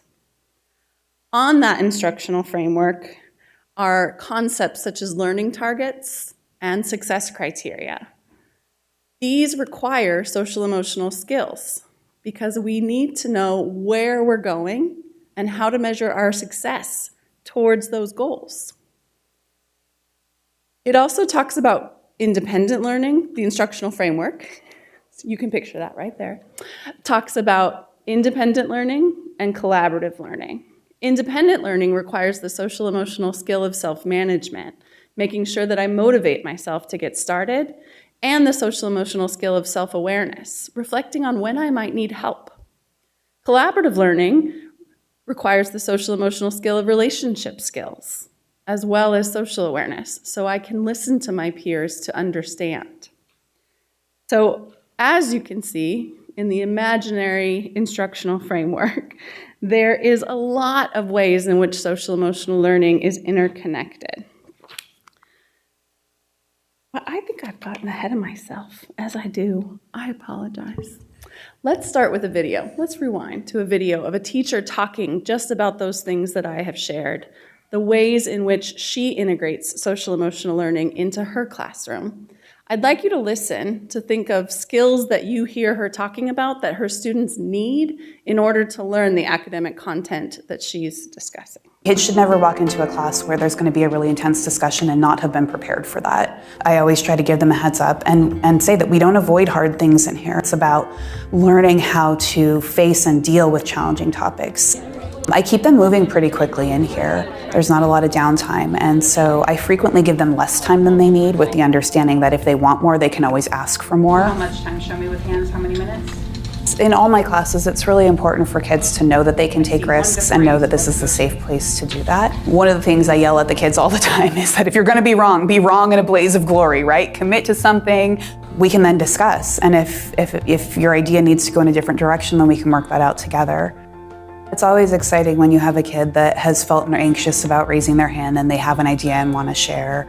I think you get more of that when they're in groups because they feel safe talking to a few people and flushing out ideas before they share with the class. Is there anyone that we learned something specifically about in the Brotherhood as a result? Oh, light bulb, go! Let's hear it! That Brother Jack has a glass eye. Boom! Why is that important? He's half blind. It is. He's half blind, but how many eyes does he have? One, just like a... No! And that allows me to get to know them better, right? When you hear from every kid every day, you know more about them, they share more about themselves, you get to have a deeper, closer relationship with them. And so Tier 1 is really important because we're setting the stage and helping our students bring their whole selves into the classroom and interact with each other as learners together. And Tier... That is actually where we wanted the video to end. Just talking or listening to that teacher here in Elk Grove Unified and the way she starts to integrate some social emotional learning. What did you hear that she talked about her students need? Talking in small groups. Thank you, Beth. Anything else? My favorite part of that video. I'm sorry, Miss Ballerini, were you? I was going to say going down in a blaze of glory when you make a mistake. That would be me. That is my favorite part too. It is necessary to make mistakes to learn, and to be willing to make those mistakes and acknowledge them is a social emotional skill. Just as I did. I'm getting a little bit ahead of myself. You know why the animation isn't working? It's not the slide I thought it was, right? So the ability to engage in this kind of thinking is how I learn and grow, not just as an adult, but in the classroom as well. So let's go back a step to what exactly is social emotional learning. So as I discuss all those different competencies, you will be able to see how it connects. All right, here we go. So we define social emotional learning in the way that CASEL does. CASEL stands for the Collaborative for Academic, Social, and Emotional Learning. It's been around for about 30 years now. And you can see the blue rings on the outside of what we refer to as the CASEL wheel, which emphasize that SEL goes from the classroom to school-wide culture, practices, and policies, to partnerships with our families and caregivers who are our children's first teachers, and to the communities in which they have opportunities to practice all of these skills. CASEL defines 5 core competencies. The first is self-awareness. Self-awareness is related to how I know and understand myself. Can I recognize my own emotions? Do I know my strengths and my limitations? The second core competency is self-management. Okay, so I know myself. What do I do with that information? How do I manage those emotions? How do I grow my limitations and leverage my strengths? The third is social awareness. That's similar to self-awareness, but outward-facing. How do I know and understand other people? How can I tell what emotions they might be experiencing and consider their perspective? And then relationship skills is the parallel to self-management. How do I use all that information to engage in positive, healthy relationships and communicate effectively and collaboratively problem solve? And then I put all that together to make responsible decisions. And what that means is I look at the decision with an open mind and I think about the different choices that I have, the impact that those choices might have on others and my family and myself. And then I choose the solution that is best for as many people as possible. All right, so here's the slide where I was expecting the instructional framework. Sorry that I kind of gave away the plot, but let's go back there for a second. Those learning targets and success criteria are goal setting, right? And important in that goal setting is reflection. Am I meeting that learning target? Am I successful based on the criteria set forth for me? And then active participation means I have to manage my own attention. The attention span of an adult is about 10 minutes. You can only imagine for a kid it's significantly less. So we have to constantly redirect ourselves in order to actively participate. That's self-management. Formative assessment and feedback is when my teacher or my peers are letting me know how I'm doing. Gosh, I have to have a whole lot of trust in them in order to accept that feedback and to grow from it. And that trust is a relationship skill, right? And we talked a little bit already about the focused instruction, the guided instruction, the collaborative learning, and the independent learning, and the 5 core competencies that are required to engage in each of those phases of instruction. These are some ways in which SEL is integrated into the different content areas that we instruct on. Science requires being able to evaluate my own bias so that the hypothesis I put forward is tested well and not already assumed that I know what the answer is going to be, right? Social science is talking about human behavior. It's talking about the perspectives of others and the way those human behaviors and the perspective of others have influenced social environments and historic events. Math. One of my favorite teachers is a first-year math teacher. One of my favorite stories is a first-year math teacher who talked about how she had her students write about perseverance for the first 2-3 minutes of class, just as everyone's getting settled, as a way to kind of calm their nerves. And then she said to the students, so she had them write about something that they had to persevere to learn, something in their past that was really hard for them. And then she said to them, hey guys, today we're going to learn something pretty hard in math. When she shared this story with me, I was thinking about double-digit long division because that's what I taught as a 5th grade teacher, and man, did that require a ton of perseverance, both on my part as the teacher and on the students' parts as the learner, right? And so that this teacher just had those students tap back into that. You know how to persevere. You've done it before, and you can do it again. So 2-3 minutes spent just on one minor connection helped these students learn a very difficult math skill. ELA is pretty easy connection to social emotional learning because we're constantly learning about characters, and those characters have social emotional competencies or not. And we can reflect on our own social emotional internal state, compare it to the character, and learn more about not just ourselves, but the character as well. In PE, self-management is pervasive throughout. Deep belly breathing helps me focus. Sports psychologists exist for a reason, right? Because I want to be giving myself some positive self-talk before I take that 3-pointer in basketball, right? And then VAPA, our visual and performing arts, are all about how we use our own identity and understand the identity of others to create beautiful pieces, whether they be theater or paintings or, I'm not good with VAPA, so something else. dance. All right, so that's how SEL and the academic domain fit together. This slide is about how SEL and the behavior domain fit together. As you may already be aware, we use PBIS as our framework for behavior supports, positive behavior interventions and supports. One of PBIS's main tenets is that we set clear expectations for our students to be respectful, to be safe, to be responsible. SEL is what teaches them what those words mean, and the fact that being respectful to me might look slightly different than being respectful to you. In my household, you better look the parent in the eye as they were talking to you and giving you instructions. In some households, that's considered disrespectful. So students understanding situational appropriateness is the SEL phrase for that, why respect looks one way in certain situations and another way in different situations is how we connect SEL and behavior. SEL also connects to restorative practices, a huge initiative, as you well know, in Elk Grove Unified. One cannot repair harm without social emotional learning skills. One cannot engage in nurturing relationships and belonging without relationship skills. Collaborative conversations, also relationship skills.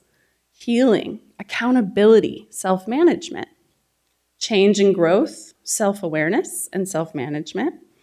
And voice, agency, and equity literacy are also self-management, to speak up on your own behalf and share how a certain incident impacted you. That requires a ton of self-awareness and a lot of bravery, which is self-management. All right, SEL, why is it important? Now, you probably have some ideas about this already based on what I've shared, but let's talk about what the research says.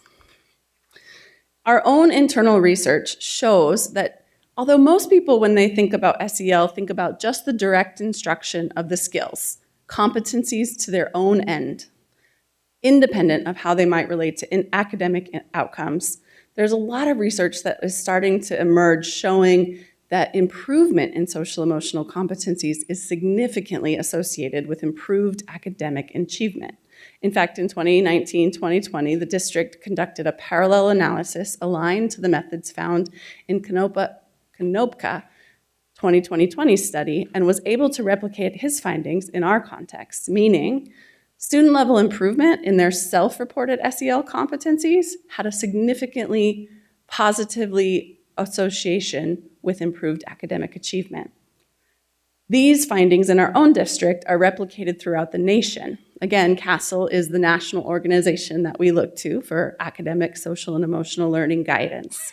They found that across pre-K-12, SEL in schools has consistent positive impact on students' academic achievement. Additionally, they found that academic instruction that makes social and emotional connections results in deeper, longer-term learning, and that years after students participated in SEL, their academic performance remained an average of 13 percentile points higher than those who did not engage in SEL instruction. Most recently, in 2024, the California Department of Education has reorganized and rewritten their standards for the teaching profession. I'll let you read this slide quietly to yourself to learn how that uplifts SEL.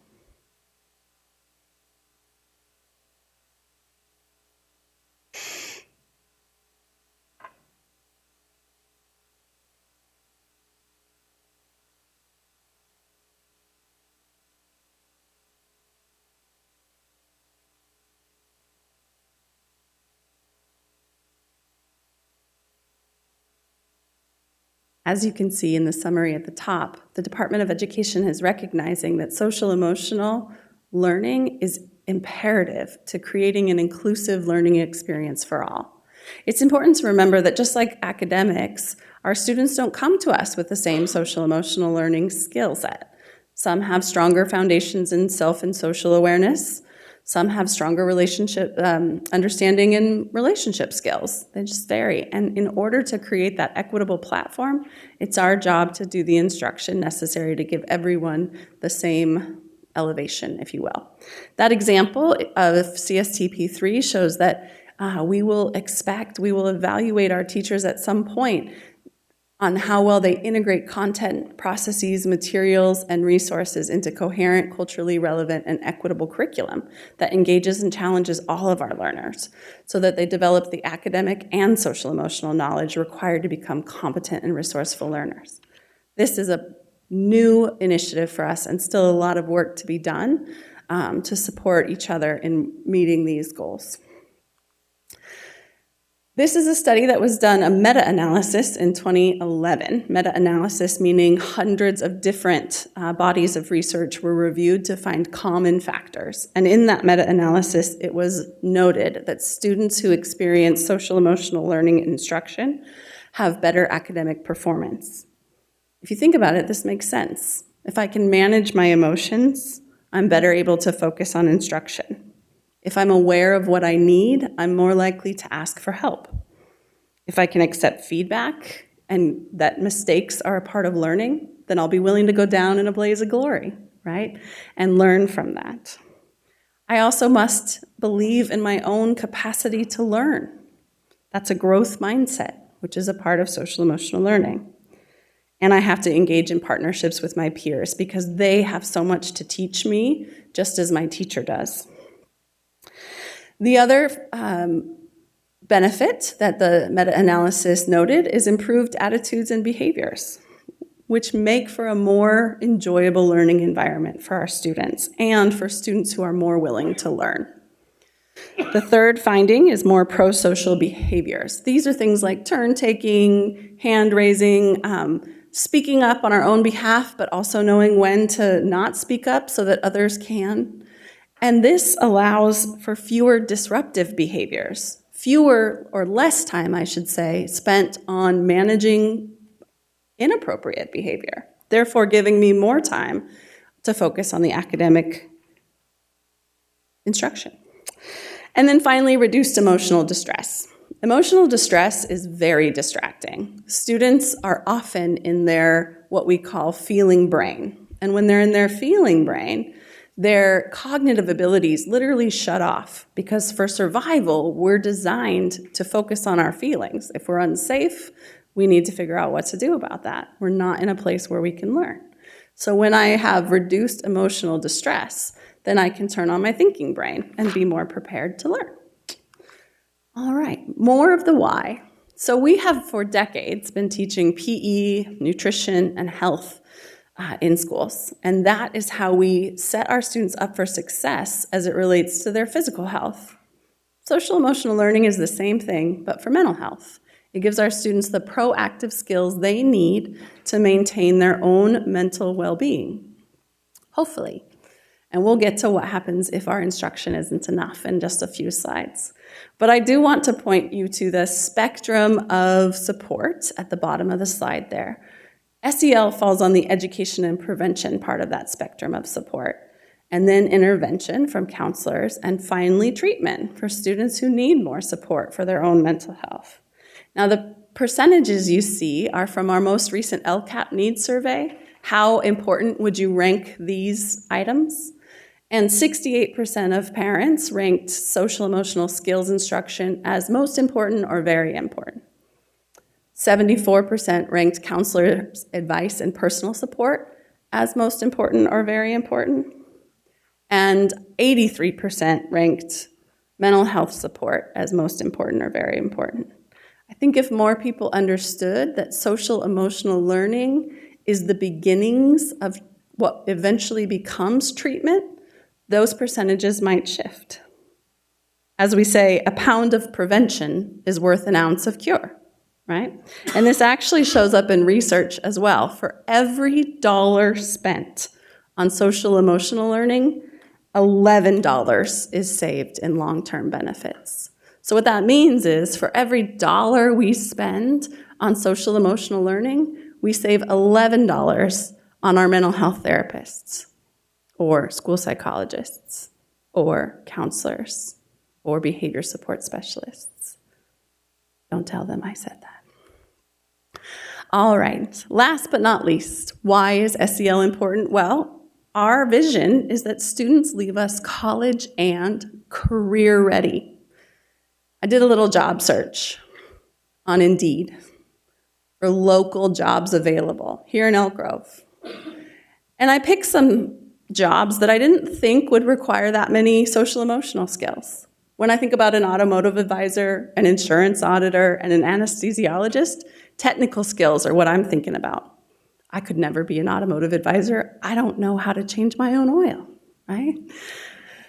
It's a good thing that I have technology to do my taxes for me and to help me with my insurance choices, because that kind of mathematical thinking is not in my skill set. And an anesthesiologist has a lot of training and a very specific skill set of how to provide the correct dosage. And I'm not saying all those skills aren't important, but the employers are saying these skills are important as well. Compassion, resolution practices, collaboration, listening, feedback, customer service, relationships, planning and organization, attention, empathy, and the ability to create a safe and comfortable environment. All present in the CASEL 5 core competencies, and all skills that will help our students get hired when they leave us. So, what have we done in Elk Grove over the years? Well, I'll take you back in a long journey to prior to 2020. I can barely remember the time because so much has happened since then. But SEL has been around for decades. We just didn't call it that. We might have called it whole child instruction. We might have called it character education. And in fact, Second Step, which you'll see soon, is a curriculum we continue to use, has actually been in our school since I started in the district in 2026. It used to be kits that schools had to decide to use their own LCAP money on. Now, in 2020, some events occurred that led us to focus on the social emotional well-being of our students and ourselves, frankly.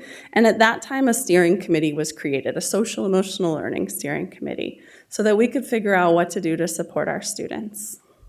Social emotional learning professional development was created for our teachers, because it's really important that we keep in mind our teachers are, when we ask them to teach social emotional learning, we're asking them to teach something that they weren't taught when they were kids and that they weren't prepared to instruct in their credential programs. I joke all the time. I learned when I was an elementary school credential candidate, I learned how to teach math. I learned how to teach reading. Never once learned how to teach kids. Not a single class on how to actually engage with the children that were going to be in front of me every day. So we have worked really diligently to create professional development opportunities for our teachers to build their capacity to support the social emotional competencies of our students, and frankly, of themselves. We also developed a pilot group of teachers who were willing to test out, if you will, different curriculum that had been used in previous years in our district and choose which one that we wanted to purchase for the whole district, because we finally recognized that it shouldn't be a site-by-site decision. It should be something the whole district does. That pilot committee tried 3 different curriculum. They got feedback from their students, from the parents in their classes, and we did community events that allowed for others to give us input as well. And then based on that input, pros and cons were developed, and that was shared with the curriculum council and ultimately the board so that a decision could be made on what curriculum we chose. Once those 2 curriculum, we did end up choosing 2 curriculum, which is highly unusual for a pilot process.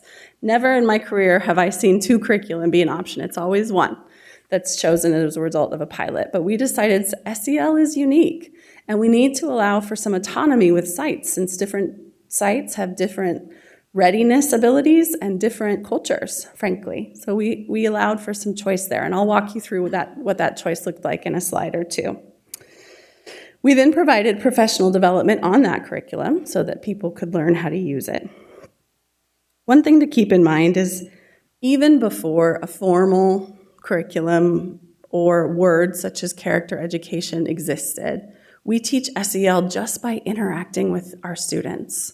There's a quote I really like that says, "Children have never been very good at listening to their elders, but they have never failed to imitate them." When I was in the classroom, my students learned social emotional learning from me just by the way I managed my own emotions, or on some days by the way I didn't manage my own emotions.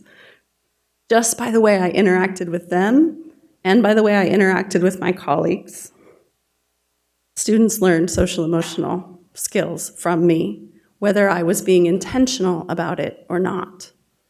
This initiative helps us to be very intentional about what we're teaching our children and not just what they happen to see in front of them. So, how do we teach SEL? Well, there are 3 components of SEL. As I mentioned earlier, most people think just about the explicit instruction of SEL. What are the different strategies I can use when I get stressed out? And that's a good lesson, for sure, one that I teach myself on a regular basis. But that's only one component of SEL. We also have to integrate SEL into academic instruction, as I've been talking you through for the last few slides, and we have to create a supportive educational environment. If we don't create that supportive educational environment, children will not be willing to make mistakes. One way that we work on all 3 of those components is to use CASEL's 3 signature practices. CASEL recommends starting a meeting or a class session with an inclusive welcome. And when I asked you to watch the video and reflect on what you heard, that was my inclusive welcome. I wish I could be engaging you more throughout this presentation because of that whole 10-minute attention span thing, but the nature of the board meeting requires I give as much information as possible, as quickly as possible. But I will engage you in an intentional close. Now, 3 components to SEL instruction, right? The first being explicit SEL instruction.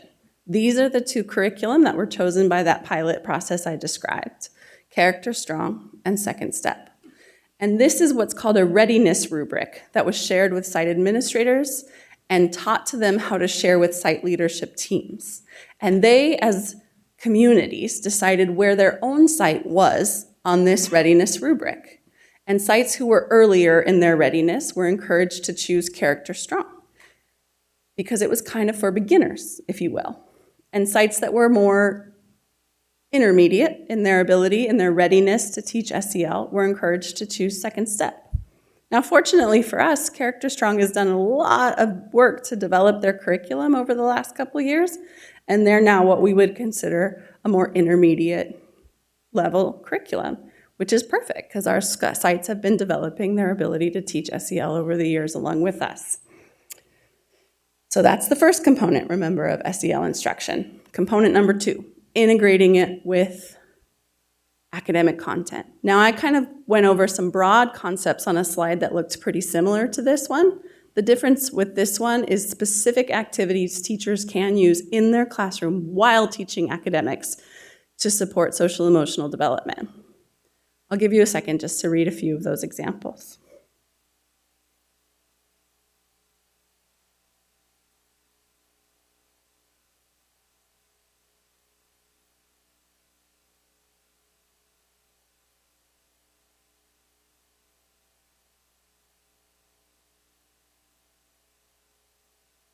You'll notice in science they're using self-management because they got to figure out how to store that equipment so that the next class can use it and that we don't have to fund more equipment. In math, open-ended questions, getting curious. Why did you choose that method to solve that problem? Helps them develop their number sense. In social science, what resources could you use to get help? Again, self-management. All right. Component number 3 of SEL is developing that supportive educational environment so that students feel comfortable risk-taking and engaging in the learning process. The California Department of Education defines 6 what they call conditions for thriving, which is the way to develop that supportive educational environment. Over the last 2 pre-service professional development days, we have walked teacher through a robust understanding of what each of these 6 conditions really means, and then given them the tools that they need to create these conditions in their classroom. For example, creating shared agreements with students is one way of fostering positive relationships and developing a representative decision-making process. That was a novel concept when I was a student. Ask the students what they need in order to feel safe while they're learning. My teachers told me what I needed, right? And this really helps with our student buy-in so that their voices are elevated and that they feel like they have shared ownership of their learning. So Last but not least, I want to highlight, in this section, I should say, last but not least, I want to highlight the way that we uplift SEL through our caregivers and our community and the partnerships there. Because as I said earlier, it's not just in the schools, but it's also in the homes and in the community activities. So our FACE department is a department that we collaborate with, and they work on teaching our educators how to do positive home visits that build relationships. This is not in response to a concern. This is for all the students in a class so that they can get to know, the teachers, the educators can get to know the hopes and the dreams of that student. They also have a website that gives lots of different resources for engaging in social emotional learning at home. And a wellness series that empowers our parents to use strategies to support their students' well-being, such as, what do I do if I start to notice symptoms of depression in my student? All right, so how do we know if it's working, if it's making an impact? Well, we use something called the PIC here in Elk Grove, which stands for the Program Implementation Continuum. Now, the social emotional learning PIC was developed in part both on the foundational knowledge that teachers have and students have, and then the application of, are they actually teaching it? So Foundations is involved, well, I should say Foundations is comprised of, do teachers believe in the importance of SEL? Do they have the professional development necessary to instruct SEL? And are they using the SEL data that we provide to them from the Student Perspective Survey? The applications is, are you reflecting and modeling on your own social emotional learning as an educator? Student perception of their experiences with SEL in the classroom, teachers' use of that SEL curriculum we provided to them, the quality and quantity of SEL instruction, and the teacher's awareness of what's going on in their students' lives. And all that data is put together to develop what's called a PIC score. So this example, you can see that school is performing at a level 3, which we would say is with fidelity, level 3 or level 4. So right now in our district, 18% of our schools are implementing SEL with fidelity, meaning they have a PIC score of level 3 or level 4. SEL implementation for the district overall is 73%, which reflects a level 2. So our district average is level 2. And that's consistent with our prior year's performance. So there's also been some correlational studies done to see what impact social emotional learning has on other key student outcomes, such as suspension, such as feelings of belonging, and CAPS scores. An increased implementation of SEL has been found to be significantly associated with more favorable outcomes in those 3 categories. It is shown that schools with higher implementation have lower suspension rates than schools with lower implementation, especially for our students with disabilities. It has been shown that students at schools with higher SEL implementation reported feeling more connected to their school than students with lower SEL implementation. And it has been shown that schools with higher SEL implementation show better performance on the CASP math test than schools with lower implementation. Stuff I'm pretty proud of. Now, that was all tier 1, right? So if you go back to the MTSS pyramid here, that's all in this orange category here. And those strategies are shown to be sufficient for about 80% of our kiddos. But some of them need more strategic supports in tier 2, and that is in the form of group counseling for SEL. And then some of them need even more intensive supports, and that's in the form of one-on-one counseling. And these providers are the folks who do that work. Our school social workers at our secondary level, our mental health therapists at the elementary level, and our school psychologists and counselors at both levels. The board has generously funded the school social workers and the elementary counselors through the Learning Block Recovery Grant, and the other providers up there are funded through general funds.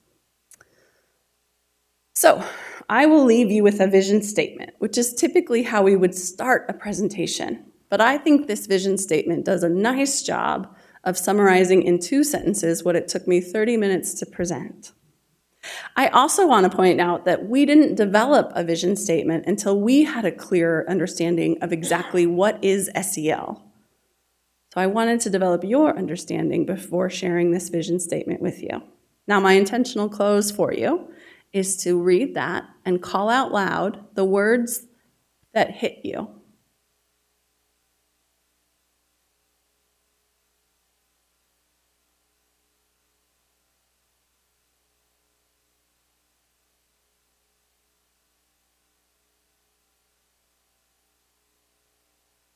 What stood out to you? Inclusive school community. Thank you. Feel safe, valued, and respected. Thank you. Learning to co-create. Thank you. Critical thinkers who take risk. Absolutely. These are the words that stood out for me, and I can't wait for us to realize this vision. In the meantime, I will take any questions or comments that you have. Excellent. Thank you very much. Mr. Yang, do we have any blue cards on this item?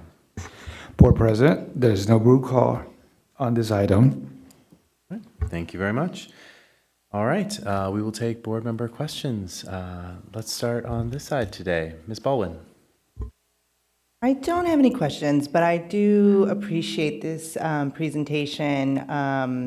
I just think, too, that it's important for us all to recognize that the results that we're going to see from this great work is going to be significant in 20 years. When our kids that are in our schools engaging in this curriculum and these activities and this support, this tiered system, they are going to come back to our district and be amazing leaders that are going to make a bigger impact on how we lead, how we serve, and how we do curriculum, the things we do best. And I just want to acknowledge that. I remember being a kid and not having this and dealing with my best friend who committed suicide because she just had big feelings that she could not learn how to deal with, how to manage, and how to adapt and overcome. Mm-hmm. And it's easy for us as adults to tell kids what to do, but there are little independent thinkers. There are people, they're human, they take risks, they learn from their mistakes just as we did. And it's so important that we work through that and we support them and we model. I agree with you because I know a lot of my child who is neurodivergent, that was the biggest insight for me as learning how to parent a neurodivergent child was that modeling and the imitation skills that were so strong in my son to really reveal what he knew and what he was gaining from experiencing the world. And so thank you for this. I really do hope we keep that in perspective, that the results from this really great work is going to come in the future. Thank you for sharing your experiences with us. Thank you. Ms. Moore. Yeah, I just have some questions so that the public is aware. Can you tell us when the multi-tiered systems of support was implemented, please? The multi-tiered systems of support began implementation about 2021, I would say. I'm more familiar with when SEL started, but is that about right for MTSS as well? 2011? 2011, I stand corrected. Okay.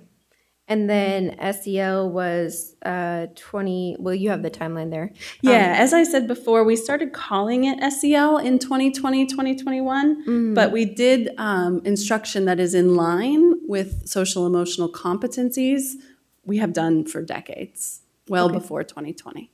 Mm-hmm. Okay. And did you say, can you tell us the year again that you did the piloting? Yes, the pilot was done towards the, winter of 2020 to spring of 2021, so that school year. Okay. You know what?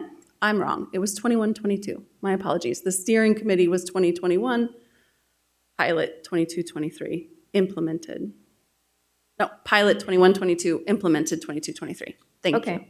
Well, that's what I thought, because I remember having a conversation with you, and I don't know if you remember, but some other moms were there, and our children's class was actually piloted, and we were not informed, and we did not get to give feedback. So I hope that wasn't the experience of other classes. I hope in the not too. district. And I have learned from that to make sure next time that all families are reached out to. Thank you for sharing that with us. Yeah, and I appreciate it. I believe that was updated in a policy, so I do appreciate that. And then, let's see, on page 29, are those statistics for our district, or are those just generalized facts? These here? Yes, on page 29. Yes, those are for our district specifically. Okay. So I guess what I would like to see is, you know, I've been on the board for a short time, but before that I've been very involved with board meetings. And for example, when we shared suspension rates, we had probably 20 different charts, you know, with sharing about the rates for different ethnicities, groups, and so forth. Same with open enrollment. We had all sorts of data we provided to the board. But what I don't see is when we talk about the multi-tiered support system and correlating programs, I don't see that we are giving, you know, data and graphs to support how these programs are supporting our students. You know, we have the dashboard scores, we have the CASP scores. So I would just like to see that we do that so we can analyze, you know, if these programs are really helping our kids. Because, you know, if we provide data for other presentations, why not for these? Because we're a school district, so to me that makes sense. And that's all my comments. Thank you. Absolutely. There's scatter plot data that goes along with these. These are summary statements based on graphs that I'm sure we'd be happy to share with you. Katie, I can add a little bit because I very much appreciate the question. And in terms of with suspension and suspension information and a lot of our outcome data is very easy to identify, to synthesize, and that's exactly, we look at every state-based subgroup that we have.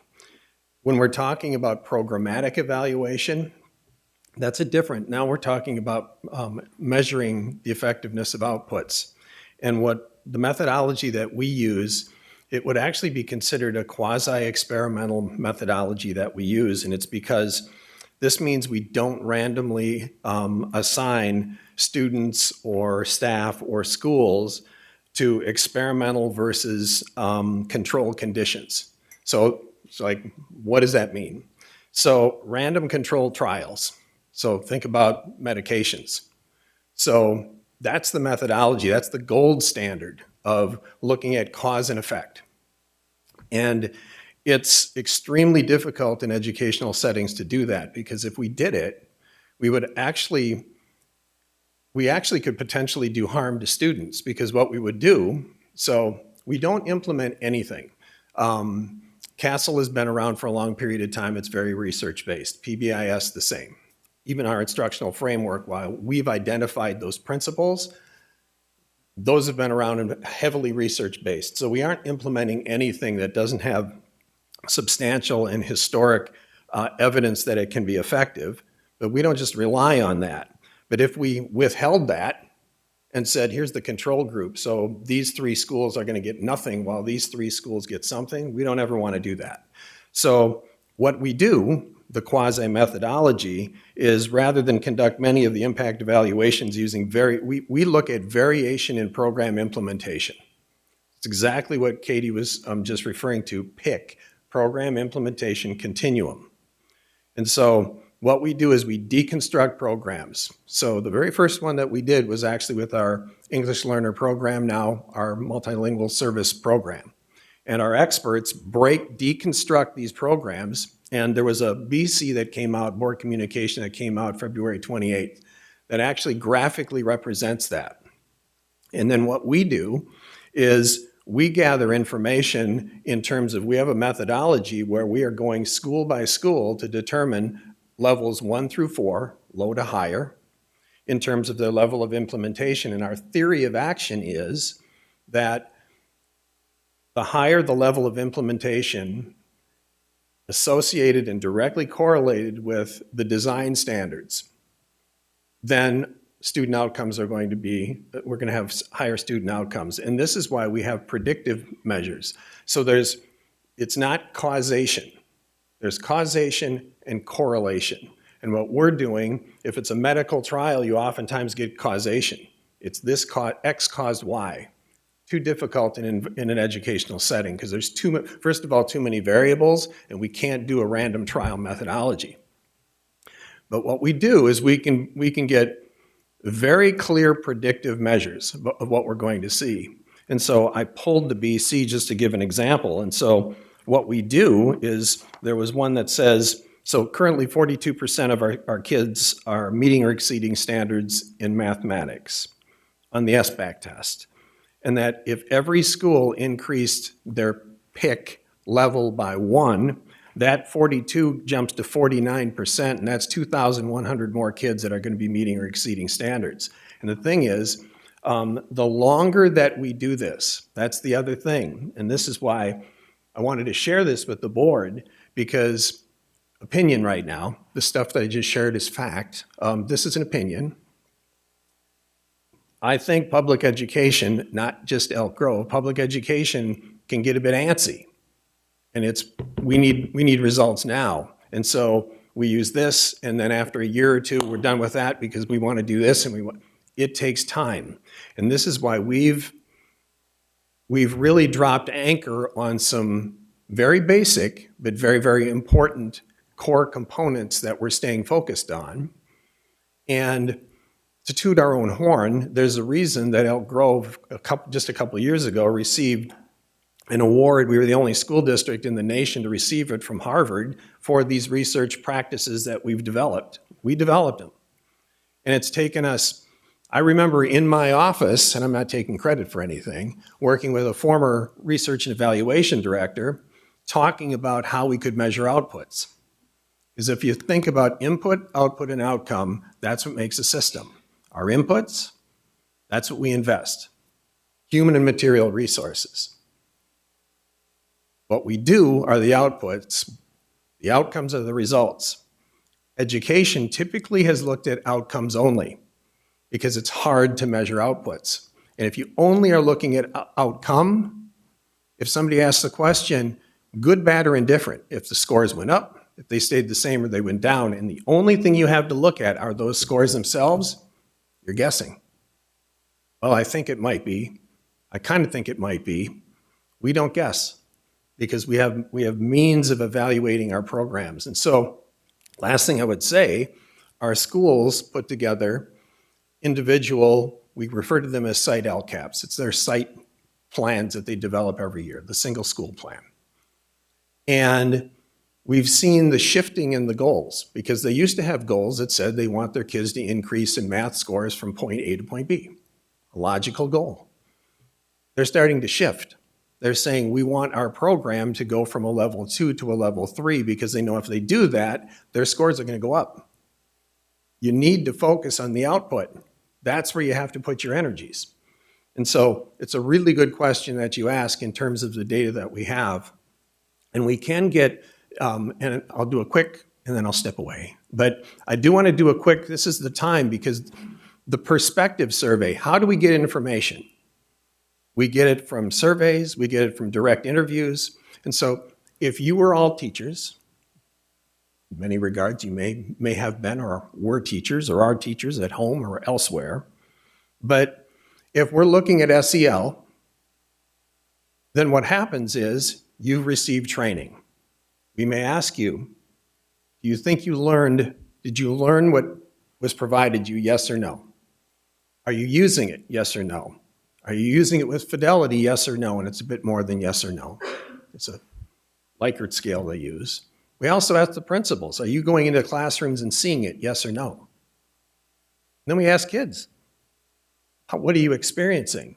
And what we're seeing is if it's, yes, I learned it, yes, I use it, principals, yes, I saw it, kids saying, here's what I'm experiencing in classrooms, and that would mean it's being done, guess what? We're seeing increases in student achievement. And this is how we evaluate the program.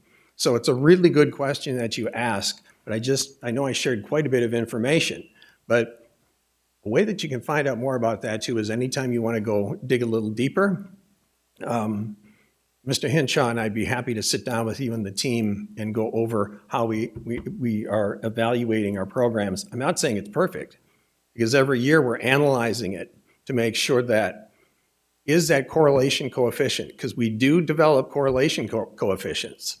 I won't go into the mathematics behind there, not saying you can't figure it out, but we absolutely look at that because that tells us the strength of that relationship between the program and the outcomes and how certain we can be that what we can predict is actually accurate.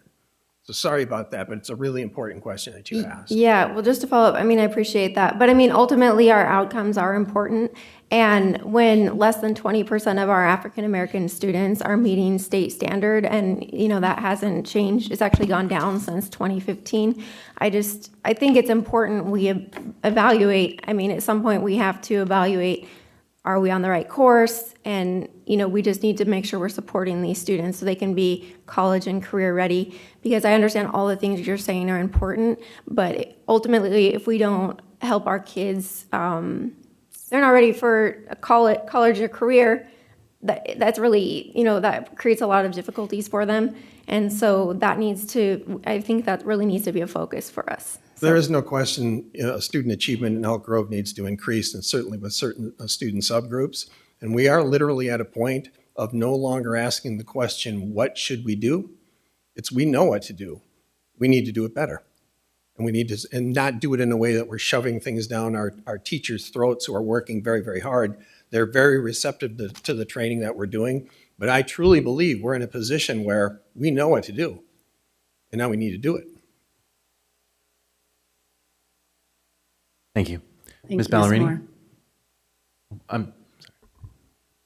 No, Ms. I was Ballerini. just thanking Ms. Moore for her questions and sharing her experience with us. Okay, I didn't want to interrupt. No, thank you. So on page 27, the SEL program evaluation, it says spring of 2024. So is that the first year we've done this kind of evaluation? That's a mistake on my part. I forgot it was 2025. Oh, no, that's not the first year. That's just to tell you that's when we do it. Yeah, so we did it in the spring, and we are just launching it this year. So that was the first year was 2024? No, that was not sorry, my mistake. That was not the first year. That might have been the first year. We called it the Student Perspective Survey. It has had a variety of names. Was it the California Healthy Kids Survey before? Is that a different one? No, that's different. Yeah, good question. So we do that in addition, and we've done this survey for many years, but it's had multiple iterations. We work very closely with research and evaluation to continuously look at how we're looking at things. Right. And so it used to be called the SEL survey, and now we've combined it with different perspectives, not just on SEL, but on school climate, on teaching and learning. So we're getting their perspective on a variety of programs rather than different surveys for different programs, if I'm now being logical. We got some feedback that we had kind of survey fatigue, that the folks are taking survey after survey. So in the perspective survey, it took information from all the different surveys that we did and put it into one. And so we say, please do this one. That's how we made that adjustment. We changed it to perspectives because we get kids, we get staff, and we get parent perspectives through that survey. And this is done for 5th through 12th graders. Developmentally speaking, TK through 4th graders don't have the metacognition skills yet necessary to engage in this kind of reflection. The California Healthy Kids Survey is done for very specific grade levels, like every other year. And I'm sorry, but I don't run that program, so I'm not 100% familiar. You did, so yes. I want to say it's 5th and 11th grade, but I don't quote me on that. I'm 7th perhaps, yeah. 5, 7, 11 makes sense to me, yeah. Thank you for the question. And I'm not on speaker, oops. Exactly, but you answered my next question, which was what grade levels do we test at? So that's perfect. So it's every grade 5th to 12th, or just 5th and just 12th? No, 5th through 12th. Okay, Mm-hmm. okay. All right, and every year we do it in spring. That's correct. So we're no longer doing the California Healthy Kids Survey? No. Is that right? We continue to do that. It's really a separate initiative. Sorry. Okay. Healthy Kids Survey is still done every other year. Mm-hmm. Okay. Survey. I know. Survey fatigue is real. Yeah. But we need data. We need do. to make sure we're doing the right thing. I get it. Yeah. Thank you very much, Katie. Thank you, Ms. Ballerini. Ms. Chen. I have no questions at the moment. Thank you so much for the presentation. Thank you, Ms. Chen. Thank you. Mr. Yang. Yeah, thank you for the presentation. I think, the MTTS or MTSS and SEL program is something that is needed for students, for sure. As human beings, our emotion gets in the way more time than not, and even adults, we still have that issue of using our reasons over our emotions a lot of times. So with the kids, that's going to happen, and there's things that happen at school, happen at home, and their emotion, gets in the way of their learning. Mm-hmm. So I think, that this sort of program is definitely needed for sure, and I'm grateful and thankful for all the work that has been done. To expand on the data, I would also like to see how many students we are serving. For me, the more, the merrier, for sure, because I know that there are more students that are needed that, with this type of program and help.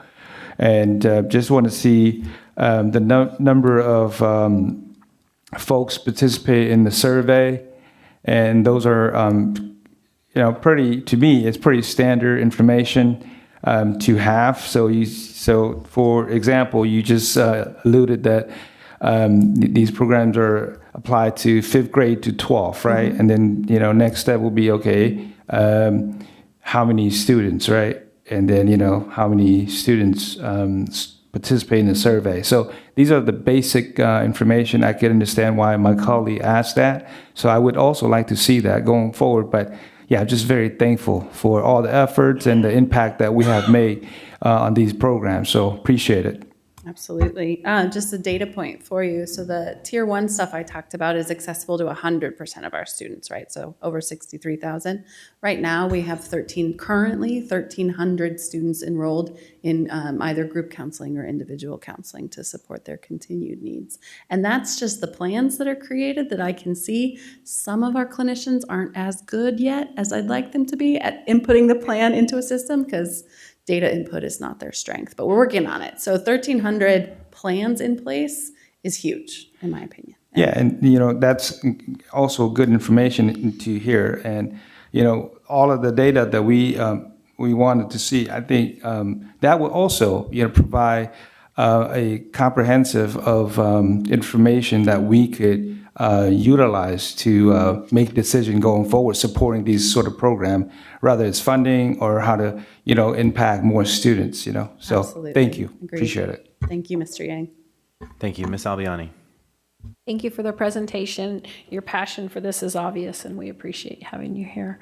As a past educator, I really appreciate the fact that we have continued professional development for this. I laughed when you said you were never taught how to teach a classroom. Student teaching was a saving grace. I student taught in Elk Grove, and then I taught in Elk Grove, and the professional development available here made you become a better teacher. But it is very important that we continue that. And I believe as we help these children, we also are helping our adults and helping keep healthy employees, and they take that home to their families. And it's an investment in our community as well as our children. So I appreciate the work being done. Absolutely. Thank you. I switched back because I neglected to point out the core skills at the bottom of the MTSS pyramid is Elk Grove's way of acknowledging the foundational skills our adults need to engage in this kind of work. And then underneath that even is that our adults need to experience physical and emotional safety in order to engage in this work too. So I'm grateful we have a robust professional development department as well. Thank you, Ms. Albiani. Thank you, Ms. Davis. Well, having the privilege of working at a school, I was able to see this go into practice. And especially after COVID, it was especially important. We had kids coming back with no skills. It was nice to see the work that would go into it. No children were falling between the cracks or being just written off as a behavior issue. We actually dug deeper, found out what was going on, and had plans in place for everybody. PBIS goes further than the classroom, though, because it's spread out over the campus. It's in the offices, it's in our custodians, it's our librarians. It's a wide swath of people who participate in the PBIS group. So it was really nice to see. Also, we got to see, it helped children participate in restorative practices because it gave them a voice. It taught them to speak up for themselves and to expect more for themselves and to fix things that they did wrong. So it was nice, and sometimes I used to wish that we could get adults to do this. It would be really nice. So as Ms. Baldwin said before, we're going to see the benefits in this in the years down the road when our adults are able to practice this also. I firmly believe that if adults aren't doing it, it's just because they don't yet have the skills. Most adults want to. They just haven't been prepared to yet. But thank you for the work. Thank you, Ms. Davis. Yeah. Excellent. I appreciate the presentation. As a data nerd, I appreciate the additional information as we are starting to get some data from this. I recognize that this is, in the grand arc of the time that it takes for us to evaluate things. I recognize that 3-4 years is a tiny amount of time. And I think it's, I understand the frustration of us trying to balance, the urgency of every student's very confined time with us, and how 1 day or 1 week or 1 month of learning loss is enormous for every one individual student, and yet we are evaluated on a time frame that is in years and decades. And so trying to meet both of those things, trying to be responsive to the individual student and implement things on a timeline that will positively impact each of our students, while also being cognizant of the fact that the data we are gathering is going to take years and years and years and years to fully sort of flesh out, is a very difficult challenge. And so I appreciate that you all are working on that, and that every year that this comes back, because I've now seen this presentation 3 times, it is more in depth. There's more data, right? When I first saw this presentation, it was a lot of these are the inputs and these are the outputs, and this is kind of what we think will happen, right? And I think what I saw this year is a lot more, all right, now we see the inputs, we've done the inputs, we've seen the outputs, we are improving the outputs, and we are seeing some connection in outcome. And that to me, again, 3 years, it takes a long time for these things to fully, but seeing that progression, makes me think you guys are really onto something here, and that this is really, as Mark said, right, we know what to do, and now we're just doing it. And I feel more confident this year that we are moving in that correct direction. And so I appreciate the continued improvement and the continued addition of more information as we have it, cognizant of the fact that it's never fast enough. So we do appreciate it.